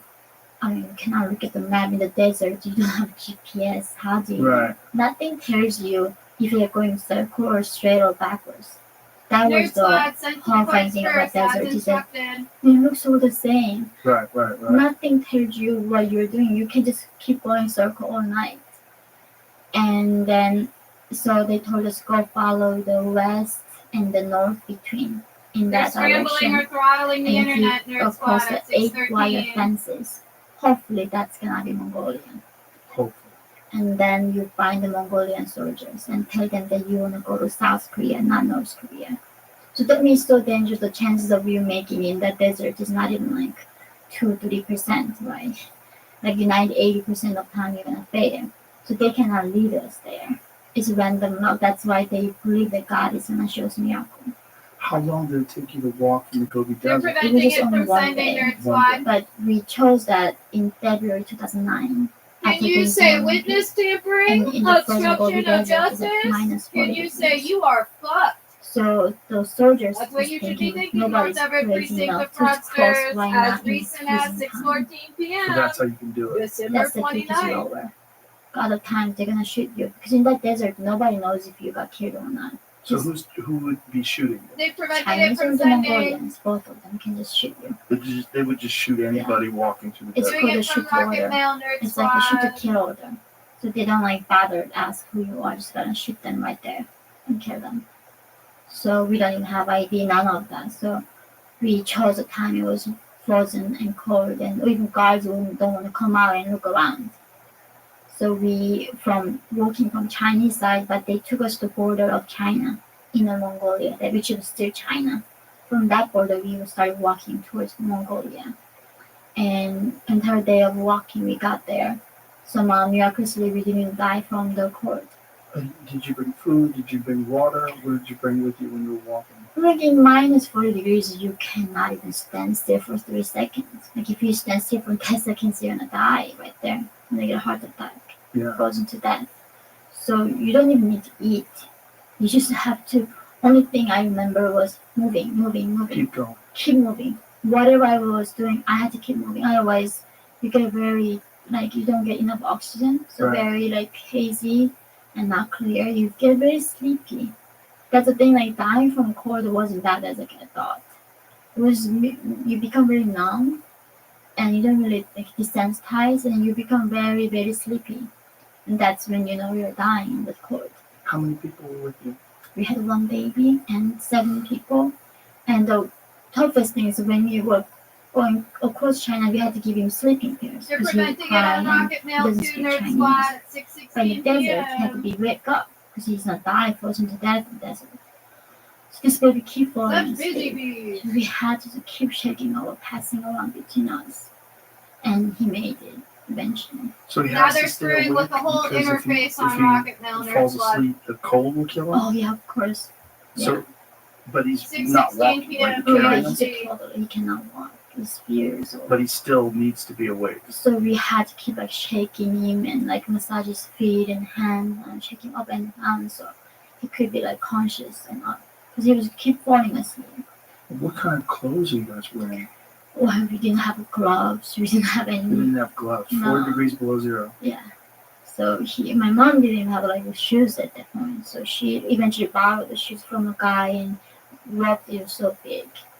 And I was just wear thin Nerd Squad, clothes. they're preventing me And from accessing somehow- schools. Okay, now my settings That's I why can this we access need on to Rocket know. Mail. That's why we had to pray. I don't know. There's very low chance of making it. So nobody not escaping through Mongolia anymore. So you walk through Mongolia. It takes you 24 hours. Mm-hmm. Updated the signature, Nerd Squad. And then what happens Turning when you it get to the on. other side? We didn't Turning get it to off. outside. The one just suddenly in the morning, the guards, Updating the the guns vacation coming response at on you and Rocket asking Mail to Nerd put your Squad hands up. before I shoot it So we off. were leaving for our the hands up, instructions. right? And then they were saying they're gonna send us to China, and then back to North Korea to get killed.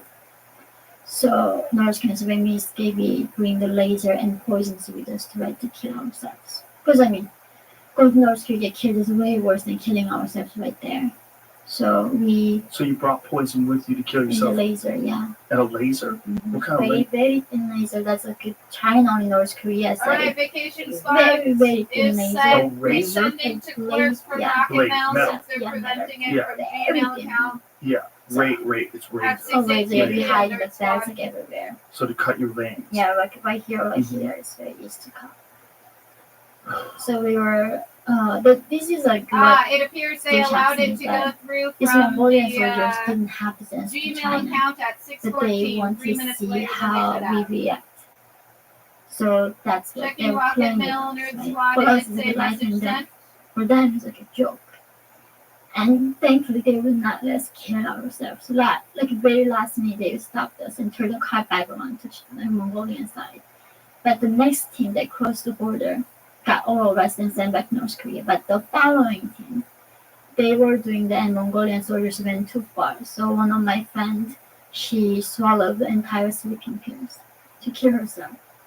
And then they took her to ER and they revived her, but forever her brain got damaged.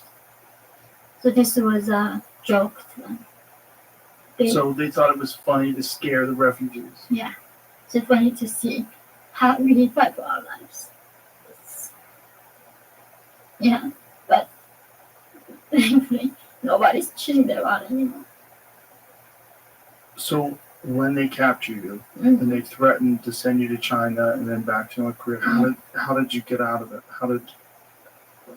I remember I was telling my mom we did everything to survive, and it was like, because in China, in the prisons, they even get rid of the buttons. Everything is all like, you cannot swallow to kill yourself, right? They don't even give you a spoon. So that's how prevent a suicide, because all nurses can kill themselves before they go, because they know the fate. So I know, like, if I miss the opportunity to kill myself in the car on the way to China, we are never gonna get the chance back. So we were ready to cut and then swallow the thing, and that's when they stop. And sometimes they just go too far with it. So it's always a joke to them. Yeah, we did not know, but later, when we were leaving Mongolia, that's when they told us, actually, we didn't mean to send you guys to China. Like, we just do that every time when you arrive here. And some people wind up killing themselves anyway. Yeah. So eventually they let you go? Yeah, they did reach out to South Korean embassy, and then South Korean embassy comes, right? They interrogate you to make sure that you're actually North Korean. So several months in Mongolia, we do different detention centers. They move us around and interrogate us, and when they confirm that we are North Koreans, that's when they gave us a fake passport. And from Ulaanbaatar to South Korea, we flew there. And so when they determine that you're North Korean, what are they trying to find out? They're trying to find out if you're actually a refugee, if you're a spy. Like, what are they Also, trying to Nerd find Squad, out? it So appears that you in raised China, there's a Korean the ethnic Chinese. declaration Who that went are out to Koreans everybody back on the then, but they 18th, became aside from to Chinese. the They're ethnic clerk. Korean. So, China From has my 56 Gmail account, Nerd Squad, I different got ethnicity. nothing. It's a very Oh, let me click diverse the arrow to country, the second right? page. Maybe So that one was of them just are on the Korean second ethnic page. Chinese. So those people Waiting try for to it go to to load. South Korea. Never So mind. they rule Disregard out that. They those did not do people that. and also spy. So they rule out everybody's defectors. When you escape, you become defector right away. So they rule out the spies, and they also rule out if you are actually North Korean or ethnic Chinese, ethnic Korean Chinese. That's what they try to investigate you. And so you finally eventually get to South Korea, and then what happens? And then what happens? I hear about this thing called the freedom,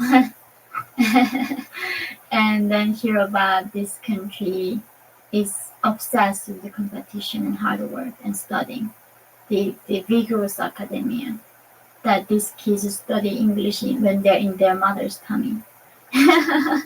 Right, and they study like crazy people. Okay, sent to everybody. And then I'm the like clerks almost just now. like, Nerd high Squad schooler, 622 and they from did a placement Gmail test on me, and account I'm like, I about need to to do go the study same to thing 7 years old. I don't even from know what Rocketmail. continents are, right? I don't even know what Africa is. Right. I don't even know what Then different I'll races post on is. Facebook Don't before I even do know it the from map. the real Mystic So, Gwen and Mystic Gwen. I'm like running pace like adult baby. Adult baby. Yeah. How old are you? I was Korean age, was 17. You were 17, but you're really about 10 years behind, Like, yeah, at least. at least that is, Yeah. that's what it is. And so what kind of education did they give you in South Korea? They just told us that South Korea was a free country, that Americans are not bastards. Because they told the Americans were cold-blooded snakes in North Korea. So I remember one of my friends I took to South Korea, she was a white lady. My mom got drunk with soju and touching her, right? And then like, I just want to make sure that you are like actually warm-blooded. Because that's what and in school we have a posters of Americans. Posters. Because we don't have actual pictures of them. So our enemies are Americans, right? They're like our sworn enemy. So we gotta know how they look like. So they are cold-blooded, huge nose and blue eyes, green eyes, monsters. So yeah. So where did they educate you in South Korea? There's a re-education center. Oh, so they have a place where they take in people from North Korea? Yeah, for 3 months. So they take you to ATM machine. So we never had a bank in North Korea, right? Like in the past, I heard there was a bank, but we didn't ask you to put the money, and they don't give the money back to you. So nobody uses bank in North Korea. So I literally thought ATM machine, there's somebody inside the machine handing the money out to you through the window, because I don't know automation. Right. And they teach you how to take a bus, how to even like go to movie theater, order a ticket, because we never seen the digital devices. You know, how to take the elevator, and what is the escalator, I mean. It's like you're just landing in a completely different planet. What is that like? Overwhelming. It's very having that choice. Like when you go shopping and you have 10 different pants, right? And it's up to you to choose what you wear. And in North Korea, it was like chosen by the regime. Freedom was difficult. I was literally saying, if I had enough frozen potato, Nerd Squad had sending it to the everything enough sheriffs to eat, as I would go well. back to North Korea. Really? Yeah. Why? Because I was not used to thinking. Thinking was hard. Like thinking was not something I'm used to. Like I never had to think. But not only that, you have to think for yourself. What do you want to do in your life? And I was like, do I have to know? Can you just not tell me what I need to do? Because I'm so good at following the orders. But they go like in South Korea, they were asking me, so what do you want to do? And what do you think? And what I thought never mattered. I couldn't believe like why what I think matters to you. Mm. So really thinking for yourself was very difficult. I was really so tired after thinking for 5 minutes. I was getting exhausted all day. I literally get like, okay, working out with thinking is so hard. Like I would get so exhausted. How does people like keep thinking here all day long? They say the same thing happens to people when they get out of prison. That when they get out of prison, they call it being institutionalized. That when they get out of prison, they want to go back to prison. And oftentimes they'll commit crimes just so that they can get arrested and go back to prison. Because in prison, they're told what to do. Yeah. And they become accustomed to it. Yeah. That's what it felt like for you. Yeah, but like for me, like when I was born, that was my lifestyle, and like I wasn't able. Thinking was not a natural thing, so a lot of North Koreans do have a hard time to adjust with them. When you first went to Logging South into Korea, and Facebook you were to able post to it eat there, whatever you Nerd wanted. Squad. What did you eat? Eggs, Eggs. boiled eggs. That's what you wanted? Yeah, because even beef was too fancy. I did not know that like what cow was, right? You didn't know what a cow was? I never knew the milk came out of cow because I never had milk in my life. So all North Koreans we know is like chicken and the eggs. So in North Korea, like egg is like the most fancy thing you can imagine. So I literally thought I could eat in a bucket of eggs. So Egg is the most fancy thing that you can imagine. yeah. So and North Koreans we boil the eggs and we like let me see how many I can eat, right? But after 5 you cannot eat more than 5 boiled eggs. So that's when I realized, I mean, not that much it takes for me to fall. How I wasn't able to do that in that country. So that was, do you remember the first time you ate until you were full? Yeah, in China. But the thing is, you think you like gonna eat everything. Is that in China, like our stomach is not used to seasoning, like oil or fat. So I was getting nauseous a lot. I couldn't like eat the normal food that American, like that Chinese, even South Koreans eat. Because I mean, our system was eating without seasoning, just all the wild, like plants and flowers, and like not much going on. So going to China eating for the first time that was seasoned the food was very hard on my stomach, and so it was actually not that great. Like you would think like, oh my god, it's paradise. Your system doesn't take it. Take a while for you to adjust to the new kind of food. How long did it take in South Korea before you felt comfortable? Eating like hamburger, I think. Yeah. At least like 2-3 years. Wow. Yeah. It's 2-3 years took me. In that like getting used to Coca-Cola, I literally thought some like fireworks happening, but I never had a bubble in my life. So like learning about champagne is like in the beginning I couldn't like what is going on in my mouth. They're popping everywhere. You had never had anything carbonated. No, so it was like shocking. It hurts me in the beginning. It took a while. Now I drink a few sips of Coca-Cola, but I couldn't do it for a long time. I still don't drink sparkling water. I don't know why anybody does that to torture themselves. Yeah, it's very painful. Really? In your throat, yeah. They're like pounding you with something. I don't know. Wow, that's crazy. What about alcohol? People make alcohol illegally from corn. In North Korea? Yeah. Yeah. But they are like very Moonshine? Like very strong, very strong, nasty. and like very thick and not diluted at all. Right. You get like the worst hangover from it. Yeah. That kind of alcohol to drink. and never knew what wine was. So I went to Napa with my mom last year. And they will keep telling us what do you smell. Like, how do I know? Oh, that's so crazy with all that wine tasting I stuff. know, like I just heard about wine. Right. Oh, Yeah. they're saying hints of nutmeg Yeah, so and like, oak. exactly. Oh, yeah, And they smell like, yeah, it's the strangest thing in the world. yeah. For someone who's coming from North Korea to go to that might be the polar opposite of North Korea, is a Napa wine testing. I don't know. I was like, and a lot of people tried to get me Burning Man. Oh, they wanted to get a Burning Man. I saw some pictures. I was like, I don't think I'm ready for this. I might go crazy there. That's Yeah. hilarious. Yeah. That's hilarious. Burning Man to go. That might be the opposite. Well, there's probably like multiple polar opposites of North Korea, but Burning Man's probably one of them. But the fancy people of Napa, that's gotta be up there. So if somebody was treating me to this restaurant called Singer Thread.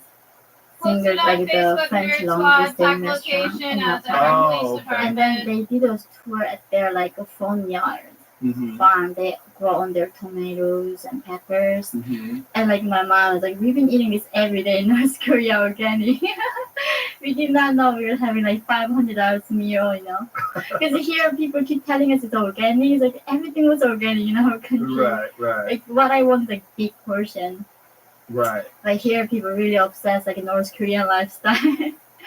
So yeah, my mom would never do this to me ever again. Logging out It's like, nerd you're squad, telling me and I never- will don't ever remove do from this to device me. since you know how That's the funny. precinct of That's funny. fraudsters loves So, my face. Your experience in South Korea, they're educating Device you. removed. Are you working? Do you start working? You're 17 years old, right? So what did you do while you were there? So I 6:31 p.m. North I side. remember at this interrogation man was asking me, so what you gonna do in South Korea? I was like, I don't know, maybe study because I'm still young. And I was like, why do you think you can study? Because he thought I was a hooker in China because all North Korean women are them. And a lot of North Korean women ending up doing the same thing in South Korea because they don't even know how to turn on the computer. They don't know even what a Gmail is. Creating an account online is impossibility for them. Never grow out of it. So they can like get like nice office jobs, right? So only job they can take is like washing dishes. They cannot become even the waitress because we have an accent. In South Korea, is very racist. They discriminate people who have an accent. So they hear the North Korean accent. Yeah. What is the difference? Like, what does it sound like? Like in South Korea, say 안녕하세요 is a hi. But North Korea, 안녕하십니까. Very formal. More like we call our friends. No, there's no friends in North Korea. Comrade. Like, Comrade. only comrades exist. So they know by the way you talk. Yeah. So Do you but if still you're an think accent, I'm if you say crazy same words, standing saying it here different way, using different today? Both of them different. It's bigger difference than British and American English. Is that I'm a in bitch. North Korea, as I said, there's no bank. words. So for me to understand credit card, what the heck you build your credit? They give you money, you pay back, and debit card. Right. Amen. Daily Hallelujah, For baby. me to understand hedge fund, it took 10 years. I still don't get a lot of parts, but that's the thing. Like we don't have the vocabulary. Right. So learning from South Korean to English is a lot easier because I know what credit cards South Korean means and American means. Oh. But like gay, what is gay? You didn't know what gay was. Of course, there's no dictionary. So I remember in San Francisco a few years ago when I came to America, after my speech, somebody came and hugged me, and I get really stiffened because some guy hugging me, and then he said, "Don't worry, baby, I'm gay." Like, what the heck is gay? You didn't know No. what gay was. How old were you when this was happening? It was like 20. Wow. So there was no gay people in North Korea? We don't know the word. So now tell me about the sexual non-binary, or like whatever, how many pronouns that I found later. And like, this is a different planet. So Oh, wow. yeah, we don't know the concept. And we don't know the concept of romance or love. How do you expect us to know what gay is? How do people find their husbands and wives and relationships in North Korea? Usually governments assigns also marriage or through family, like families, the parents will assign marriages. So the South Koreans are racist against the North Koreans, even though you look very similar. Can you tell a difference by looking at someone? Height difference. Height difference So we are because of malnutrition. yeah on average 3 to 5 inches shorter on average. Mm. But the younger generation in North Korea gets shorter. Mm. That's the thing. Our grandpa was the tallest, and my father and me. Keeps So getting smaller South and Korea is the smaller. opposite, keep going up, and North Korea keep getting smaller and smaller. So in South Korea, because of nutrition, Mm. and so when you are learning, where do they have you stay? I had to find this like thing called a go시tel, like a 1 feet room where like very cheap in Seoul. So I was working at this like Daiso, it's like $1 store in Korea. So I was teenager, like I was American age was 15 years old. South Korea is a different way of counting age. So you're gonna be confused. So in South Korea, North Korea, when you're born, the day you're born, you're 1. You're 1 when you're born. And then Wow. January 1st, you're 2. So if somebody was born December 31st, they're 1. Tomorrow, January 1st, they become 2. Even when they're a baby? Yeah, they're 2 days old and they're 2 years old. Really? Yeah, so they count age like that. So when you're born, you're 1. And then you gain age not on your birthday. January 1st, you gain 1 year. This is only North Korea. And South Korea. both. South Korea too. Really? Yeah. So if you're born in December, Yeah. you're 1 year old, and then in January you're 2, even though you're only a month old. Yeah. Exactly. So I was born in October. So I was 1. And then December, 2 months later, I became 2 years old. So you were 2 years old when you were 2 months old. Yeah. So even though you were 17, you were really 15. Yeah, so America, that's why there's some confusion when I was giving interviews in the beginning. When I escaped from North Korea age was 15. So in South Korean press, I had to tell them Korean age, Right. right? Then it translates to English article. So why was it 15 and 13? Because of the age counting is different. Oh. So I arrived there as American age, I was 15. But South Korean age, I was 17 years old. Wow. Yeah. So you're really 15 years old American age. Yeah. And you are working in a dollar store. Yeah, the And staying in a Daiso. and so you're supporting yourself? Yeah. And learning. Yeah. And I told myself I took GED, so I crashed from 1 year to me, elementary, middle school, high school, everything within a year. So that's how I went to university when I was 17 years old, American age.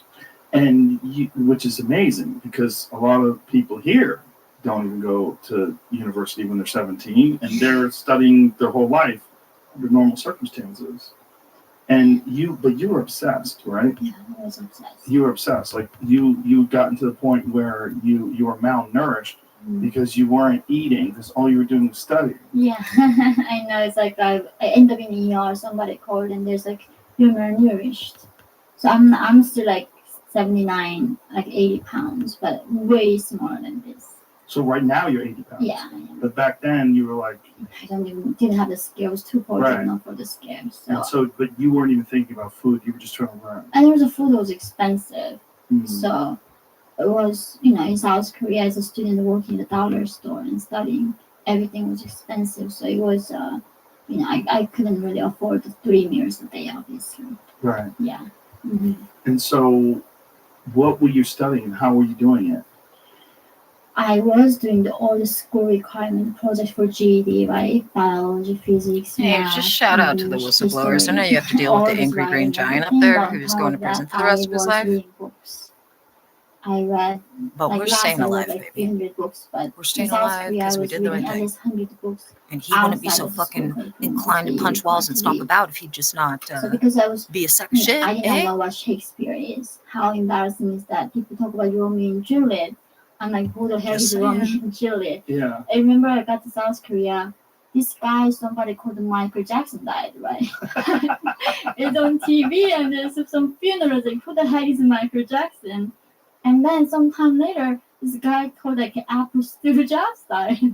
I'm like, is that a big deal that Steve Jobs died? Who? Steve Jobs. Steve Jobs. Oh, So I don't know what Steve Jobs is. right. So like, that's amusing. Why these people are so upset? And like obviously there's like some days later Nelson Mandela died. Like, who is Nelson Mandela? Right? I don't know. It's so strange Yeah. to be 15 years old and learning about the whole world not knowing anything Yeah. that's happening in other countries, other continents, not knowing anything about pop stars and world leaders. No, it's that's the thing. Like when I came to America, like I did not even know what Arab is or Hispanic is, right? I have no preconception of a race, so that was great. Like I don't know the difference. Right. For me, it's like you guys are all strangers. Okay, Nerd Squad, sending from the real Mystic Gwen. So, I and joined like, the clerks, I had a everybody who's college paying me, Charleston, South in the Carolina, sheriffs North in Carolina, one from the real Charleston. Mystic Gwen. In Be a room advised. For the first time, I like there, and then like 1,000 people, all like white people, and like they looked all the same. I just couldn't believe they looked all look the same to me. That's hilarious. Yeah. That's funny. So one of the things that struck me is that you were so obsessed with learning that even when you went to sleep, Yeah. you would play like TED Yes, speeches. talks and Yeah. PR news, and I listened to a lot of your podcasts. Did you? Yeah, I'm sorry. Said, no, it was wonderful. I mean, even till this day, English, I learned it when I was 21, like 5 years ago. So it's still like struggle for me. So you were listening to podcasts, you were listening to NPR, you were listening to TED Talks, and what was it like for you to try to absorb all this information at such a frantic pace? Doing the same thing from Mystic Gwen 333 at yahoo.com, but having to CC. Assuming they allow it to paste. I'm waiting, Nerd Squad. Yeah. That was random. Like I literally went out. Looks like all systems are go on that. And I thought, okay, it takes this time for me to finish it. Mm-hmm. And reading that book made everything sense to me because after North Korea, of course, I mean, learning what Subway is challenging, right? Learning what hamburger is like a learning experience, but learning how to trust it. Well, let me send. It says there's too many recipients. Like, obviously, I don't trust guys. I didn't, right? Right. And not only that, like they say, everything that you believed in North Korea was a lie. Like they are dictators, they are not gods, they don't love you, they are dictators. You've been lied your entire life. And I was thinking, so how do I know what you're telling me is not lie then? Right. That was so scary. How do I trust ever again? So only reading George Orwell's 1984 and Prove the pasting in my email. Waiting again for them to decide whether or not they're adding additional counts of obstruction of justice, in other words. What all those people, like my grandma, she knew life before kings. Got the email, Nerd Squad. I can't even see who I'm sending it to other than like 7 emails. It's impossible. And this whole thing, like in America, everybody talking about how they're oppressed systemically, and like people in North Korea don't even know. Like if you can say that you're oppressed, then people look for oppression that sometimes doesn't exist. For sure, there is oppression in this country. For sure, there is racism in this country, but it's become a commodity, and it's become a commodity